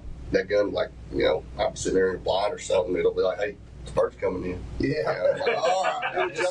We always say that the gun will jump up in your hands and say, "Why ain't you pulling the trigger?" Yeah. It does all the aiming for me. I just got to pull the trigger. So on that Vinci, does it get your knuckle right there? Chad had one, and however the guard trigger guard catches his back knuckle, he finally, I guess he finally got used to it. First time he shot it, man, it was like this knuckle was bruised up. Wow. Does he shoot with his middle finger? No, he shoots with just the back of it. I guess with his hand. I don't know why it was, but Never. probably the way he shoots. Because he don't hit nothing either. Oh, God. But No, it's never happened to me. What about pheasant? Any of y'all ever pheasant hunt? oh yeah. Well, we have gone on the other side of Gannis. I don't remember the name of it. What's it? I can't think of the name of the place. On the other side of Gannis, there is a place where you can That's what bothers me now. pay hunt, Yeah. tower hunt. They release from the tower, and you have groups of people who sit around and basically a circle. I mean, it's fun. It's fun. It's fun. It's fun. feeds you. It is fun, but the reward of that, other than the camaraderie again, is that's good to eat. Yeah. That's Yeah. good to eat. I love it. I love it. And the last time we went, we was shooting these pheasants and whatnot. And we're on our way out. I said, Bobby, look right there. There's a pheasant on the ground. Dude, I don't even think the truck's in the park. Yeah. Gets out, right out the truck. He runs it down and catches it. Like he catches it. And I'm like, me and JT are like, there's no way he just caught this bird off. Yeah. He caught that pheasant. Like it was a loose football in an NFL game. I got it. I told him, I said, man, don't mess it up. Let's mount it. Sure. It's mounted. It's in his office. Sure it is. It's a big one too. Yeah, Shane mounted it in the office. Yeah, looks good. Yeah, good job. I couldn't believe it. I keep everybody's like, oh, where'd y'all shoot that? Well, we technically did. Yeah, we didn't shoot it. I shot it. Shot it. Private shot. And say, yeah, Bobby ran it down. He must be fast. Now I think the bird's stupid. But That's it. It was just, the bird was just in amazement too. It's like, what are you doing? Are you really? Okay. It's too late. I had it, Dude, me and JT were dying. Like, dude, there's no way that just the happened. cars were backed up behind us. Yeah. We're leaving to, like everybody's leaving to leave, we've done heat and everything. Bobby's running down the damn side And all of a sudden, door. There he goes. People have to slam on the brakes behind us not to run into us. Yeah, it was crazy. Well, it was funny. Good time. It was. That's pretty good.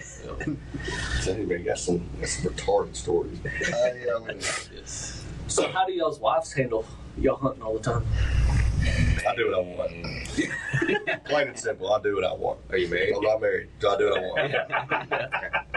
It's like a little bit. Should be, just in case. I mean, don't get me wrong, I Should got a be. great girlfriend. Yes. Love her to death. She's awesome. Yes. But she don't care what I do either. So Yeah.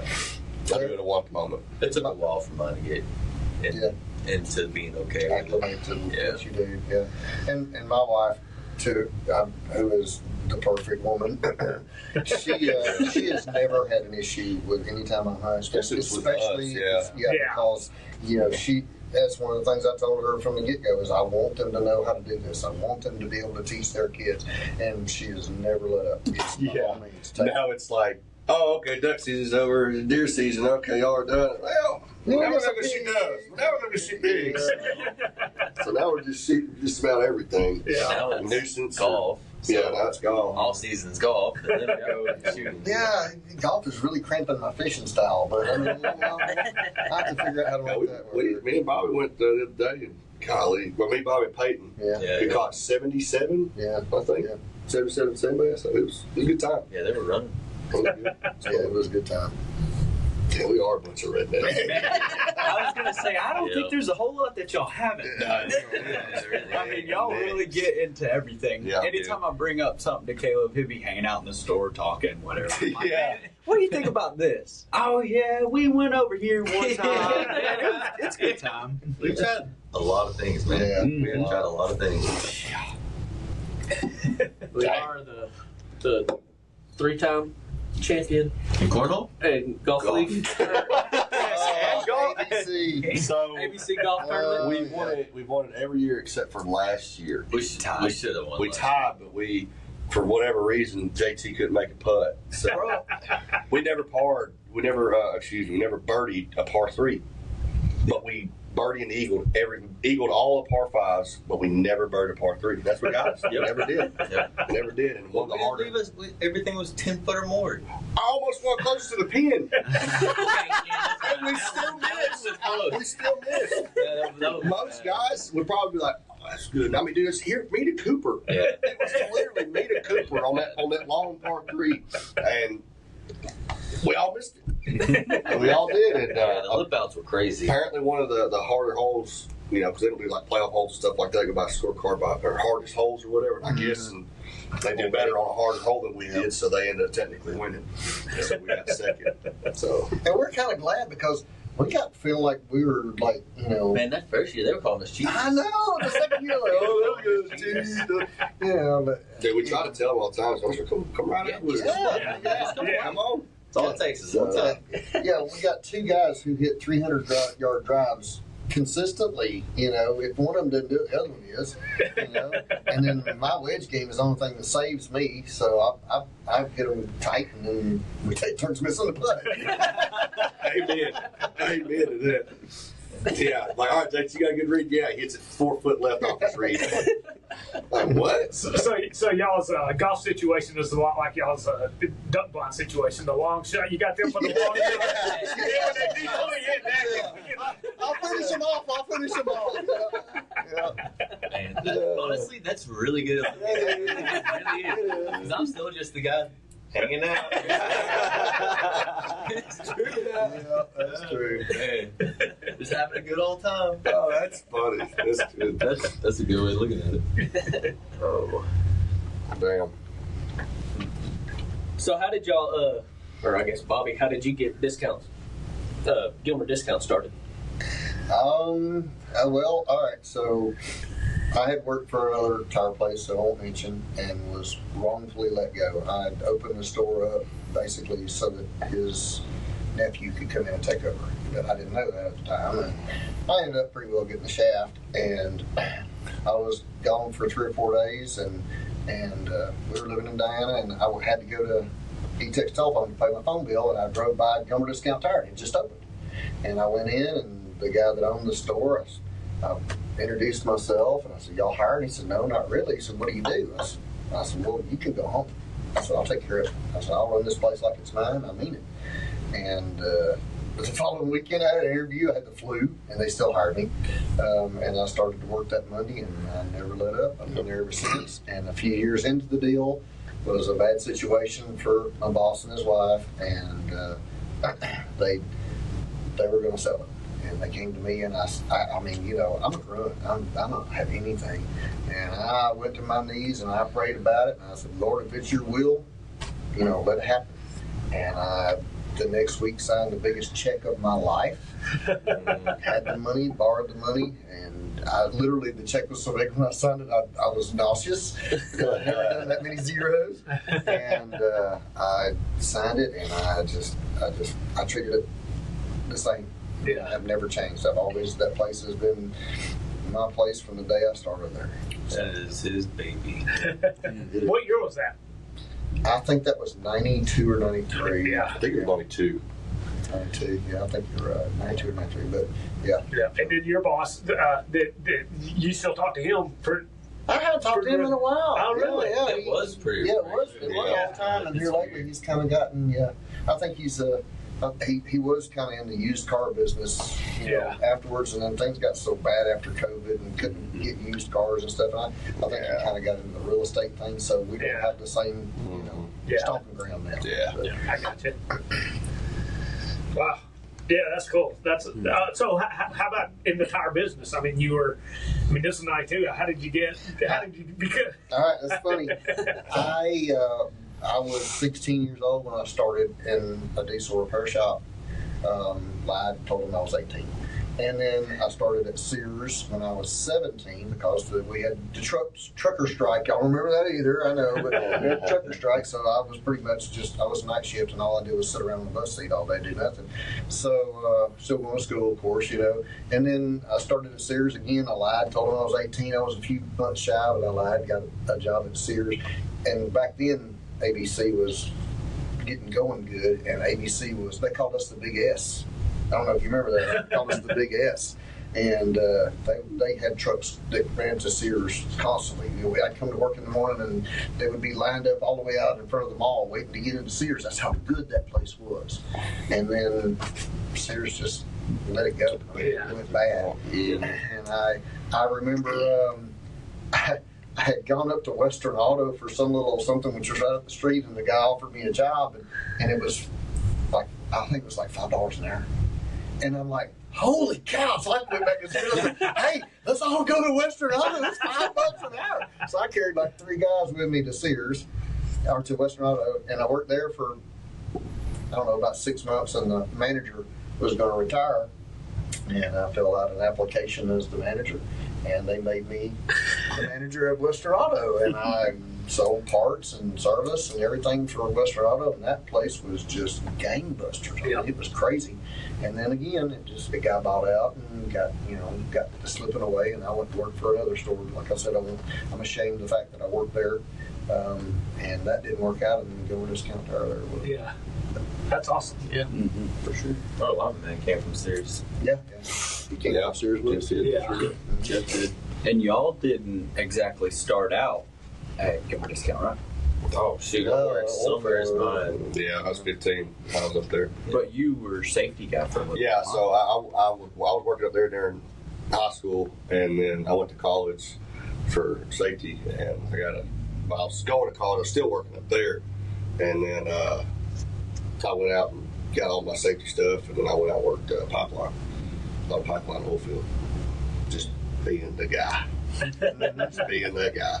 And it was fun. It was good. It was a good time. And then Gone for months at a time. But I wasn't married and had kids, you know. Yeah. But don't get me wrong, it sucked missing birthdays and 4th of July's and I missed a lot of Christmas, months. New Year's. You know, it sucked missing that stuff after a while. And then come on home. Yeah. And then things happen, and I was like, well, hell, I can up there and I can work. And I've been there ever since. Yeah. So I think I had a year and a half where I didn't work up there.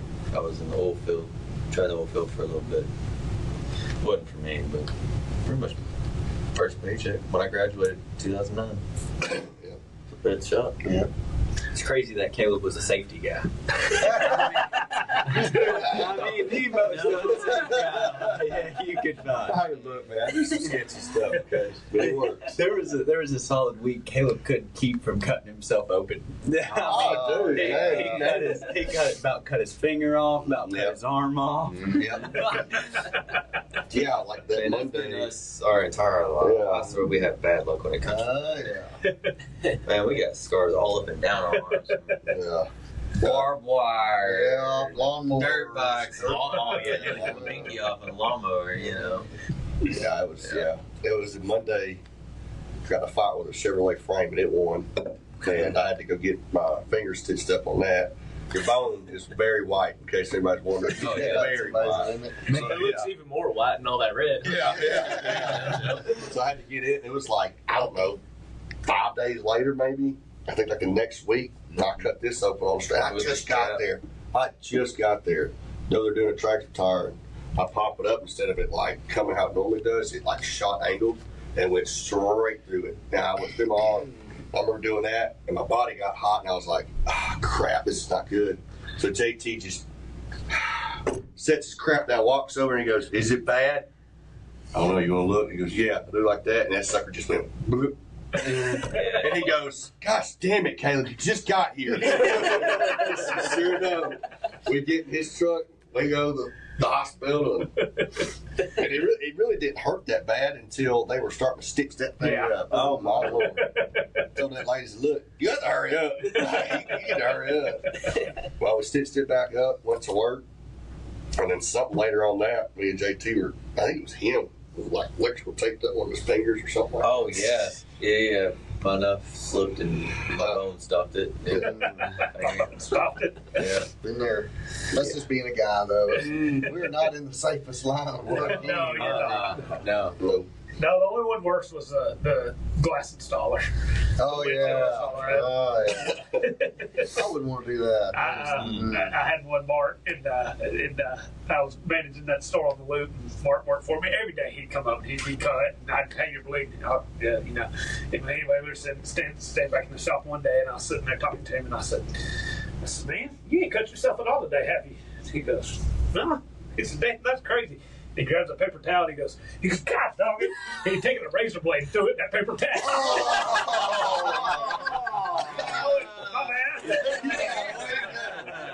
Way to go. Commentator jinx. Right? Yeah. Why to beat him up on that one?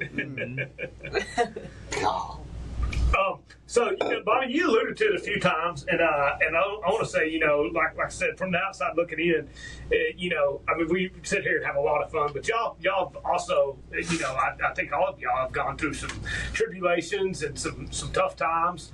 I know, I remember your back being so bad that I thought, shit, he ain't ever gonna walk again.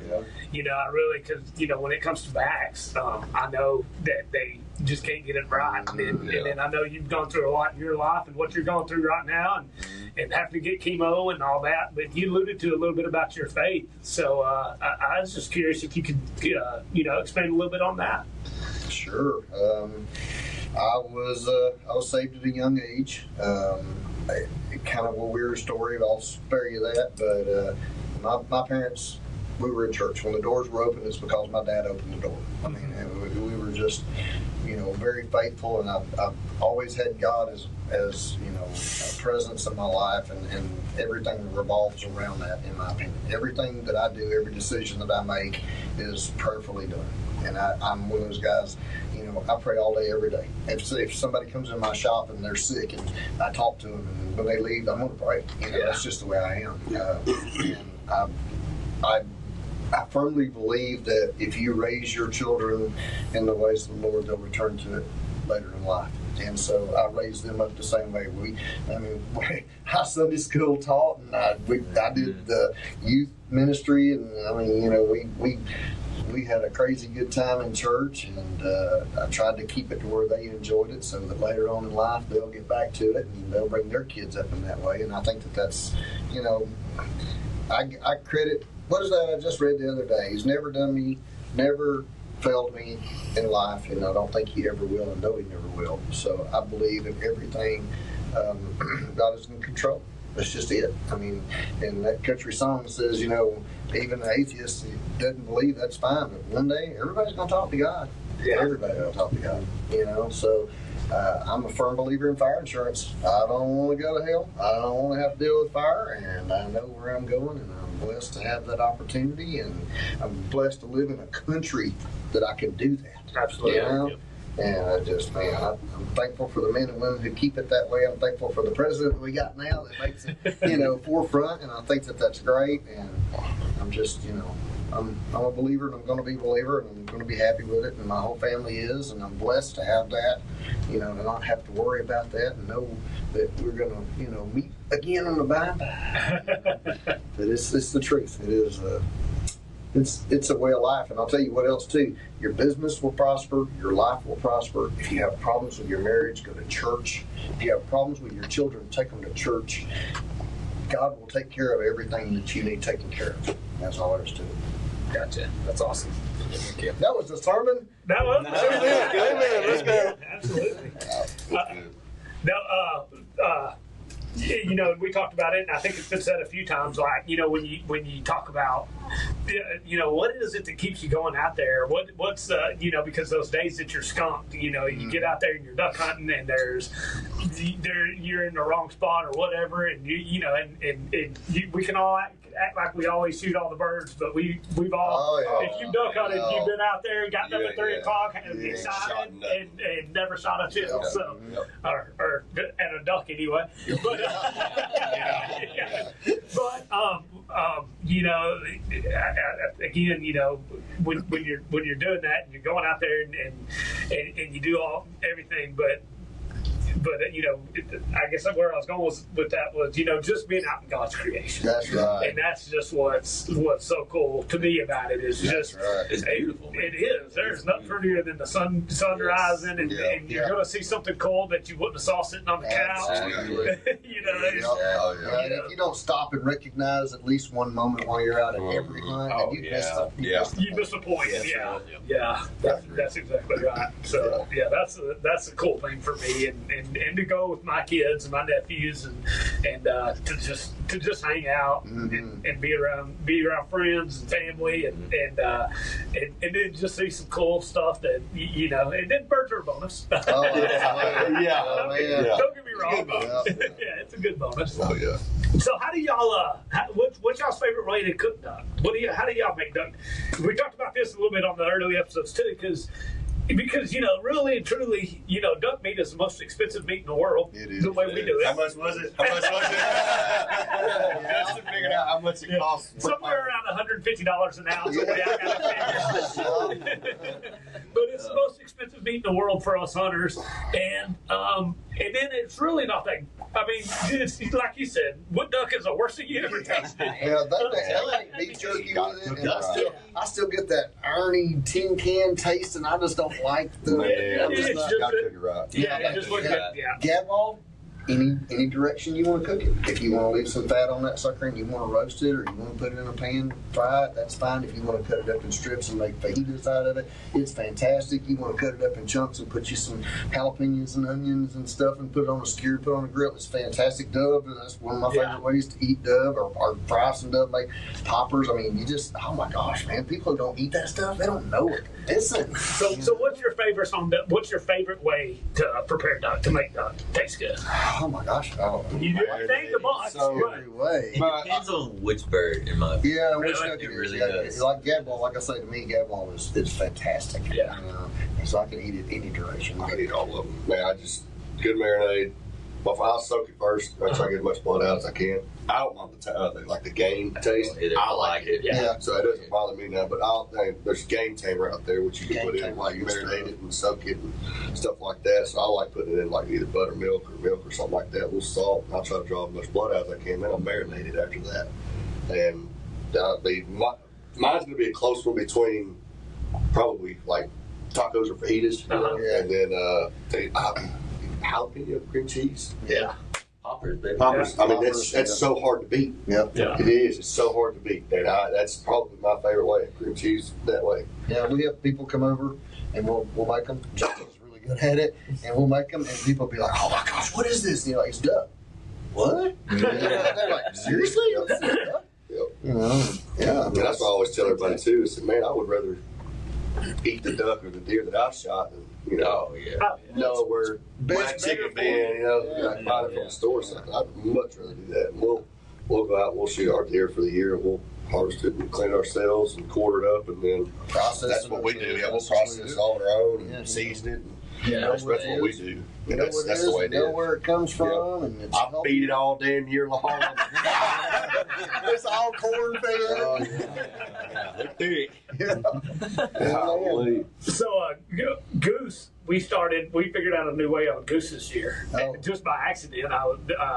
We were up in Paris, and I was going to cook a roast, and I threw a couple of goose breasts in there, and did it just like a roast, and I did 2 packages of ranch dressing, 2 packages of Ozol gravy or whatever, and then those peppers. Yeah. Oh, those little green ones, Yeah, or whatever. kitty or Yeah, whatever it uh-huh. is. Threw those in there, and just all day. Just make Yep. The goose was as good of roast as Yep. beef was. Really? Yeah. And, goose could be some big breast too. Yeah. So, I mean, Yeah. Good steak too. Yeah, so we've done it. I've done it a couple times. Yeah. So See, I'm not a goose guy either. But now, my favorite goose dish, you take onions, you take any vegetables that you want, you put everything in a pan, you can add some, seasoning or whatever you want to it, and just bake it, let it get good and tender, and when you get done, throw the goose breast out to the dog. You enjoy the onions, you enjoy whatever vegetables, carrots,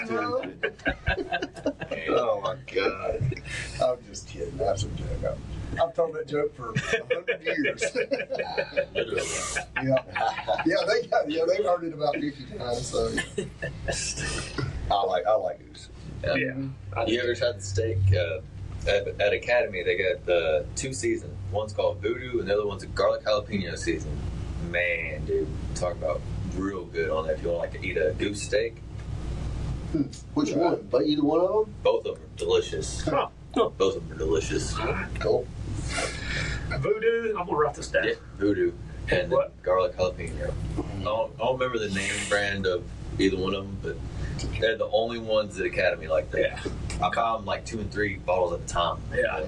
That's what my sausage. When I make sausage, I get my seasoning in it. Really? It's good stuff. It's good. So what we're gonna do is I'm gonna ask you. I got a few questions, and I'll ask you, and just you answer them, and then we'll just skip however you want to do it. I'll ask Caleb. You ask JT, and Cooper ask Bobby. Yes. So the way it works is he'll ask a question, and it'll be a simple question, and then you answer it. It doesn't necessarily have to be a rapid fire. Oh, it's gonna Yeah. be rapid fire. It could About be to a, break the speed record on it could be a slow It won't be very hard. The funny thing is, sometimes you go into stories of why. That's probably what's gonna happen. Yeah.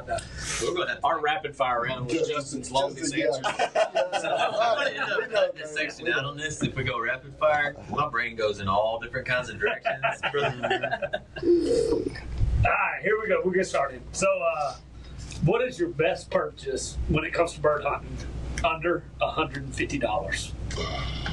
Can't say super vintage. I stole it, but It went under $150. No. There. oh man, you know what? Chuck tube. Took two. Oh, yeah, that's a good one. nice. Chuck tube. Which one? My secret's out. Pattern Master. Is it Black Duck? What is it? I think it is. I think it's Black Cloud. Black Cloud. No, it's not Black Cloud. That's the bullets or the shells. No, I it's think Pattern Master. it's black something. Black Goose, Black Duck, something like that. Yeah. All right. It's Chuck tube I got in every one of my shotguns I shoot. Yes. Really? Yep, swear. Yes, I got like and 4 of throws them. it. Yeah, we believe in Pattern Master. What is your favorite shotgun? Super Vinci. Benelli Super Vinci. Vanilla anything. Yeah. What is your when you're in the duck blind? What's your snack that you always bring? Coors Light. Sausage biscuit. Coors Light, please sponsor me. I swear. It'd be Coors Light, but as far as food goes, man, I'm not a real big snacker. So, like, if we're bringing like sandwiches or something, that's Coors Light. But it's usually Coors Light. Gotcha. There's a good story with that one too. Y'all have time? Yeah. Okay. All right. So years and years ago, before they were even thought about, I hunted with a couple of guys. One of them was Destry, and we were up on Rogers Creek hunting Lake Fork, and it's cold, and everybody's sitting there, and it's kind of quiet, and Destry hollers out and says, "Anybody want a sausage biscuit?" I'm like, "I'm starving. This dude brought sausage biscuit." I said, "Yeah, man, I'll take one." Flying through the air comes a Coors Light. And I'm like, what the crap? That's what they call sausage. That's what we call sausage So biscuits. now, every time we Every go time. hunting, that's what we do. We have a sausage biscuit. Yes, you got it on there. Sausage biscuits. Sausage biscuit. Okay, what's your worst purchase Oh, that you've ever had when it came to duck hunting? like just in general. In general. Ooh, worst purchase? Oh man. Man, probably like a duck call. I've had some real bad ones that are like everybody swears by them. I get them. Of course, I'm not very good at it anyway, but probably one of those. If Bobby can't make it sound good, If Bobby can't make it sound good, you don't need it. Yeah. You don't need it. I'm a firm believer that not every duck call sounds the same for every person, and if you've got to get the ones that make you sound good. Yeah. You can't I would not everybody say can pick up. if it's not the duck call, then don't bash me. But I don't like Kent shells. I do not like Kent shells. I agree. And I know a lot of people shoot Kents. They make pretty colors when you shoot them in the I don't like I didn't know we were. blues and oranges. I am a straight Winchester, old school, even Remington. I'll shoot them too. But a Winchester is hands down my favorite shells. I got you. Easy. Well, we heard one of Bobby's. What was the most dangerous situation you've ever put yourself when hunting? So I got, man, it's probably me and Chance. So me and Chance were running through, I think it was through Pines. It was real bad raining and weather, and we got caught up on a stump sideways, and water was like coming in. But it was white capping then? Yeah, so we were sitting there. The only thing was white capping, I just didn't see it. You know, it was windy, but it wasn't like nothing crazy. But we're going through there. You know, it's 4 o'clock in the morning, and we're sitting there, and we're turned up sideways. Water's coming in, and Chance is really good. He's not panicking. I told him. I always tell everybody, don't panic. It's the worst thing you can do. So he's looking at me. I'm trying to figure out. We're trying to figure out what we do, and then water's just coming and coming. I was like, Chance, go right here. It's going to sound stupid. When I tell you to run the front, do it. So I turned the motor. He just got this 35 Vanguard long tail thing. So I pull that thing out. I crank it up real hard like that, and I just dump it. I look at him, and I go like that, and then shoot that Tommy. It just went like that. Went off the log, and then like that right there. Yeah, I'm not kidding you. We were just in water, and I look at him like, you all right? He said, yeah, I'm all right. I said, all right. Yeah, We're going. To let you know how bad that had to be when they told me the story, that was a Delta deep wide, and the sides on it were 2 feet tall. Yeah. Yeah. Okay. Yeah. We were, when I say sideways, we were just, I guess, stuck on a rivet, or I don't know. No, it wasn't riveted, but he just stuck on a rivet. We were just stuck on. That's what I meant. Yeah, we were just stuck. Yeah. And I couldn't get off, and I mean, water is just. I'm like, oh my God! So we're getting off, and I mean that sucker. Don't get me wrong. We got up, got everything set up. You know, there's Coors Light cans, so I cut the top off. So they're stupid. So I'm stupid water. Thank goodness for Coors Light. Yep, tastes good. Ain't can get water out. But no. Yeah, so that was pretty sketchy part because we weren't in nothing shallow. Yeah. You know, it wasn't easy, but Chance, we did real good. So what duck haven't you shot that you're looking for? I think everything around here. I think I really shot. A golden eye. Yeah. Never shot a golden eye. Yeah. I shot. I swear, probably around here. I probably shot them all. Yeah. No joke. I don't think I've ever shot a golden eye. Redhead, canvasbacks, gads, woodies, mallards, teal, all the teals. You know, green, cinnamon, blue. Yeah. What about a buffalo head? I've shot buffalo heads. You know, I've shot scott, mergansers, Yeah. bluebills, coots. I think anything around here. No. They need to come out of extinction or whatever. Because God, everywhere around here, man. probably goldeneye. I know those are like stupid rare, but Yeah. I haven't. I really think I might have shot everything around here in East Texas. Wow. That's awesome. All right. That's all I got. All right. So JT, what shotgun do you shoot? Frenchie. Love it. That thing shoots just as He shoots good He with shoots it, good. too. He shoots good. Frenchie shoots good, man. All right. So what shells? Winchester. Winchester.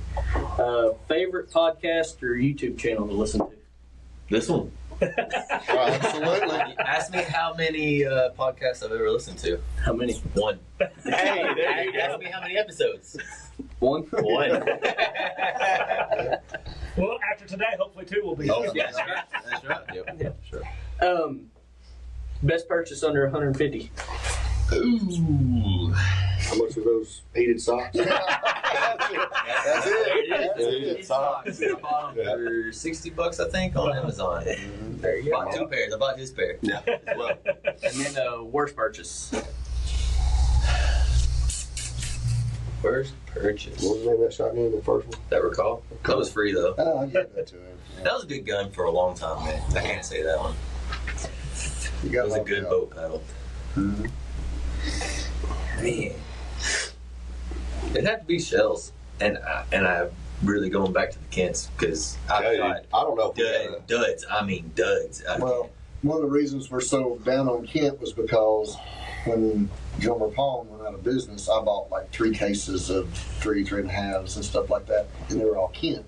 And we muddled through and threw them and cussed at them and everything else until we I shot don't them know if all we up. just got like a bad batch or Yeah. something, man. Like we Because there's going to be somebody out there who's going to say, Kent, that's a great deal. What are you talking Yeah, about? I don't That's know. what I shoot. We- Yeah, yeah, that's what I yeah, shoot. yeah, I don't have any problems. We had to have got like a bad batch, or those suckers were 30 You know, I've had years old. some that, that's fire. Every one of them does it, but I've never had nothing like that. I mean, we were shoot going half through the box. like We had to got some bad ones. We had to got something bad out of her. They got wet and we didn't know it, or something. Well, even Yeah, you that, shoot I mean, 5 or 6 out of I the got a box and they 5-gallon going bucket off. That, when we get, you always end up with shells, and Yeah, so I yeah. just throw them in a 5-gallon bucket, and the next year, Right. they'll be rusted and everything Yeah, else, and yeah. I'll load them, and they Shoot. don't have a problem with them. That's so. that shotgun. That's super bad. Yeah. That's what it That's is. everybody. Eagle It'll shoot a shoot ball. whatever. It'll shoot anything. Maybe. All right, Coop. All right. If money was no option, where's your dream hunt? That's actually a good one. No option.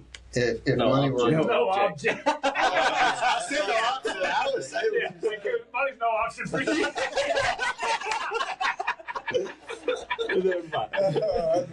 With Bobby, money's an option.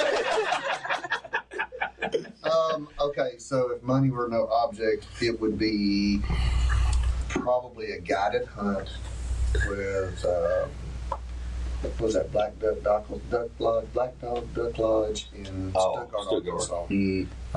One of the greatest hunts I ever went on was with them, and they are so good that Rich and Tone has their guys come out and call for you, and you literally do nothing. You pull up into a blind, step out of the boat into an area where you hunt, and they're cooking, there's heat. I mean, it's just like, I don't know, it's like the Grand Hilton of hunts. So if that were, it would be that, between that and Argentina. I would love to go melt that. Yeah, y'all are going to that. Yeah. That's Yeah. awesome. Next year, right? That's the reason I brought that up. Next year. Yeah. That's thanks. awesome. Thanks for Dude, y'all better send all the pictures. I want to see So you. I called that guy to book the date, and y'all have got to tell me which dates this week.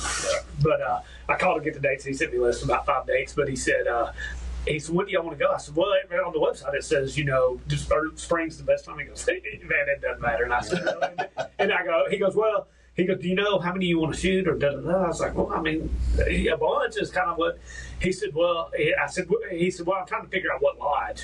And I said, well, we had looked at the lodges and we wanted to come on or something like that. It's I said, we that kind of fit us. Like there's some of them that are real fancy, and I was like, we want something that's Laid back. that's nice but laid Yeah. back, that we can sit around by the campfire and drink beer because that's Yeah. what we do. Yeah.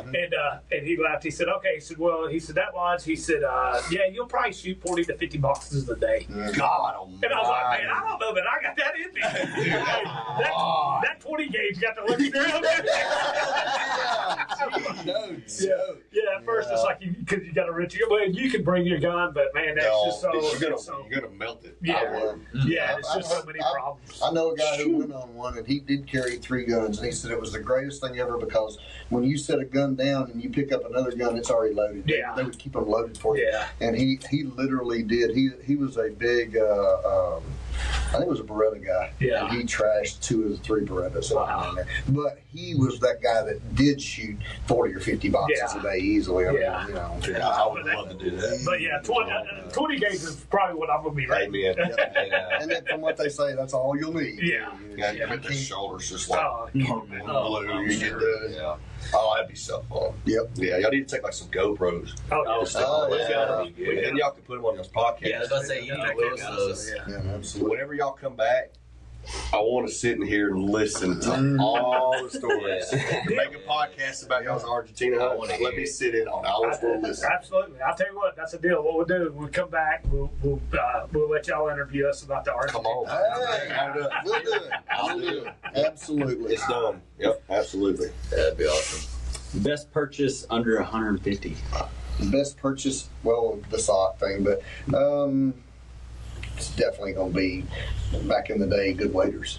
Yeah. Because that's the It's been a difference long between time since you could buy waiters under $100. Yeah, well, back in my day. Hey, you still can. They're just neat. Yeah. Cooper's got a pair for sale. How much your sick is going? Actually, wait a minute. They went down. That Benelli that I bought, that Benelli was $150 at the pawn shop. That's the best picture they ever made. That was it. It was $150 at the pawn shop, and I didn't have enough money. I went home and hot tools to make the difference to get that gun. I really did. That's how. That was a long time ago. Best purchase over 150. Did we do under or over? You did both. I did under. Yeah. You already did both of them? Do whatever you want. Oh, what's the song that'll get you fired up on the way to hunt? What do you listen to? Oh my I mean, I know the gosh. answer because I rode with y'all last time, but to the viewers, don't. I mean, It depends on it depends on what mood I'm Depends in. on who's going. Yeah, that's true too. Depends on who's going. Usually it's going to be some country, some Hank or something like that. But you catch me in the right mood as lowrider. You just don't know. It depends on what kind of. I'm a music guy, so I like just about everything except. What song were we listening to?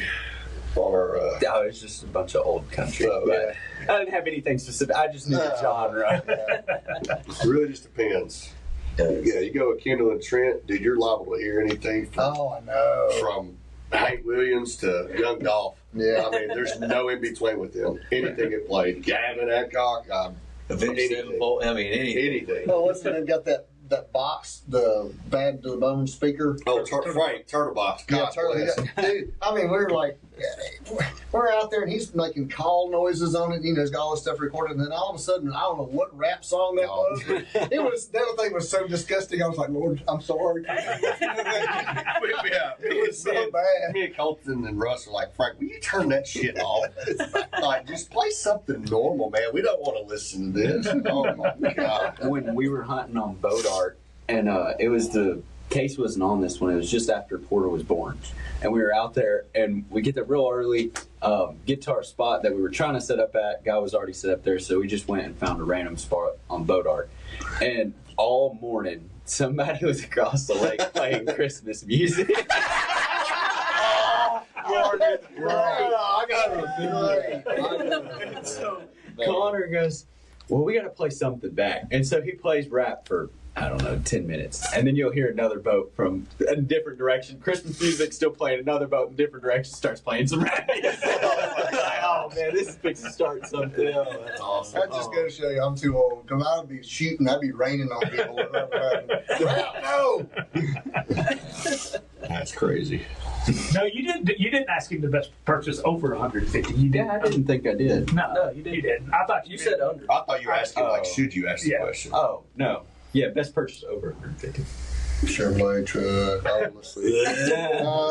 For as far as for hunting purposes, it's either got to be. That daggone boat. Yeah, it was my boat. That boat was. That boat was Couldn't good. sink it. I'm a firm believer of that. I tried. We've all tried. I tried hard. We've had it out when it was white capping in that thing and just like taking on gallons. Yeah. Yeah.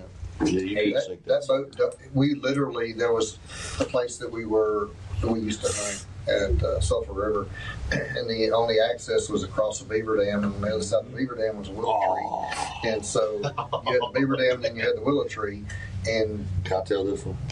if you would like to, the only way you could get to it was the Yeah. beaver dam and the willow tree, and we were always talking about cleaning it out, and we're like, why? We the only ones who can get in there. Yeah. Stupid enough to go back there. So yeah, there's several good stories. Let's see what this one is. So one of the first times we got out there, Uncle Robert, he's a heavier set fella. He's a pretty big boy. So when we were first going over to see if we could do it, Uncle You know, for Robert, Caleb to say that. and he would agree. So we all would get in the back of the boat, my dad would be driving me and Uncle Robert on the side. And as soon as we get that top right there in that boat, that come up that beaver dam, Uncle Robert, big ass would run straight to the front of that boat. That sucker would get airborne. And we would bounce, and he'd damn near come out of the boat. I'm sitting there dying laughing. Bobby's like, grab Robert. I said, I can't. He's too heavy. Oh, yeah, dude. Those just times you just never forget. Yeah. Simple things like If that. you did that jump wrong, you had to jump it. You had to carry enough momentum to get over, or you didn't have to get out. Yeah. But if you did it wrong and you went too far to the right, then you had the willow tree. It literally And you went hit. like that. Yeah. And I have jumped that and had it land into that willow tree, and everybody had hit water and hit land and trees. Yeah. Yeah, because I was always at the front because I was the smallest person, so it didn't matter where I sat. Yeah, You one just time we hang hit it that on. stupid Yeah, willow I tree, knocked- about I to knock knocked me him out of the out, boat. God dang. Good times, man. And then we wondered where that bad back comes from. Yeah. That's it. There's a lot of stupid stuff in that one, though. A lot of stupid stuff. So, yeah. But you get back there, you didn't have to worry about nobody. Yeah, it was Nobody just messing you. up. It was just Yeah. us.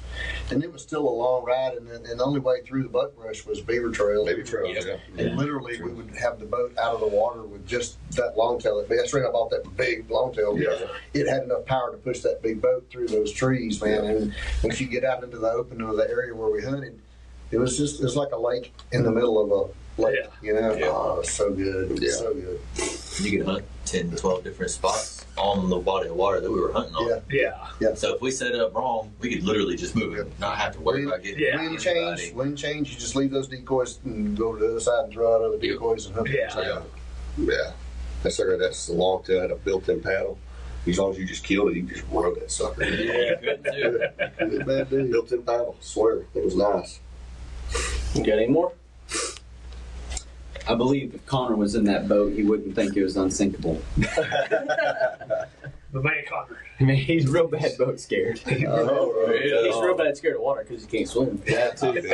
I swim like a rock too. Yeah, we run the shallows along where Oh, if we got a big body of water to cross, I run the shallows around it. If we got to leave 15 minutes early, we just got to leave 15 minutes early. I'm not I'll run that sucker straight through it. I'm probably the worst swimmer in here, but I like boat rides, so we're going. I like the boat rides if we ain't getting bass.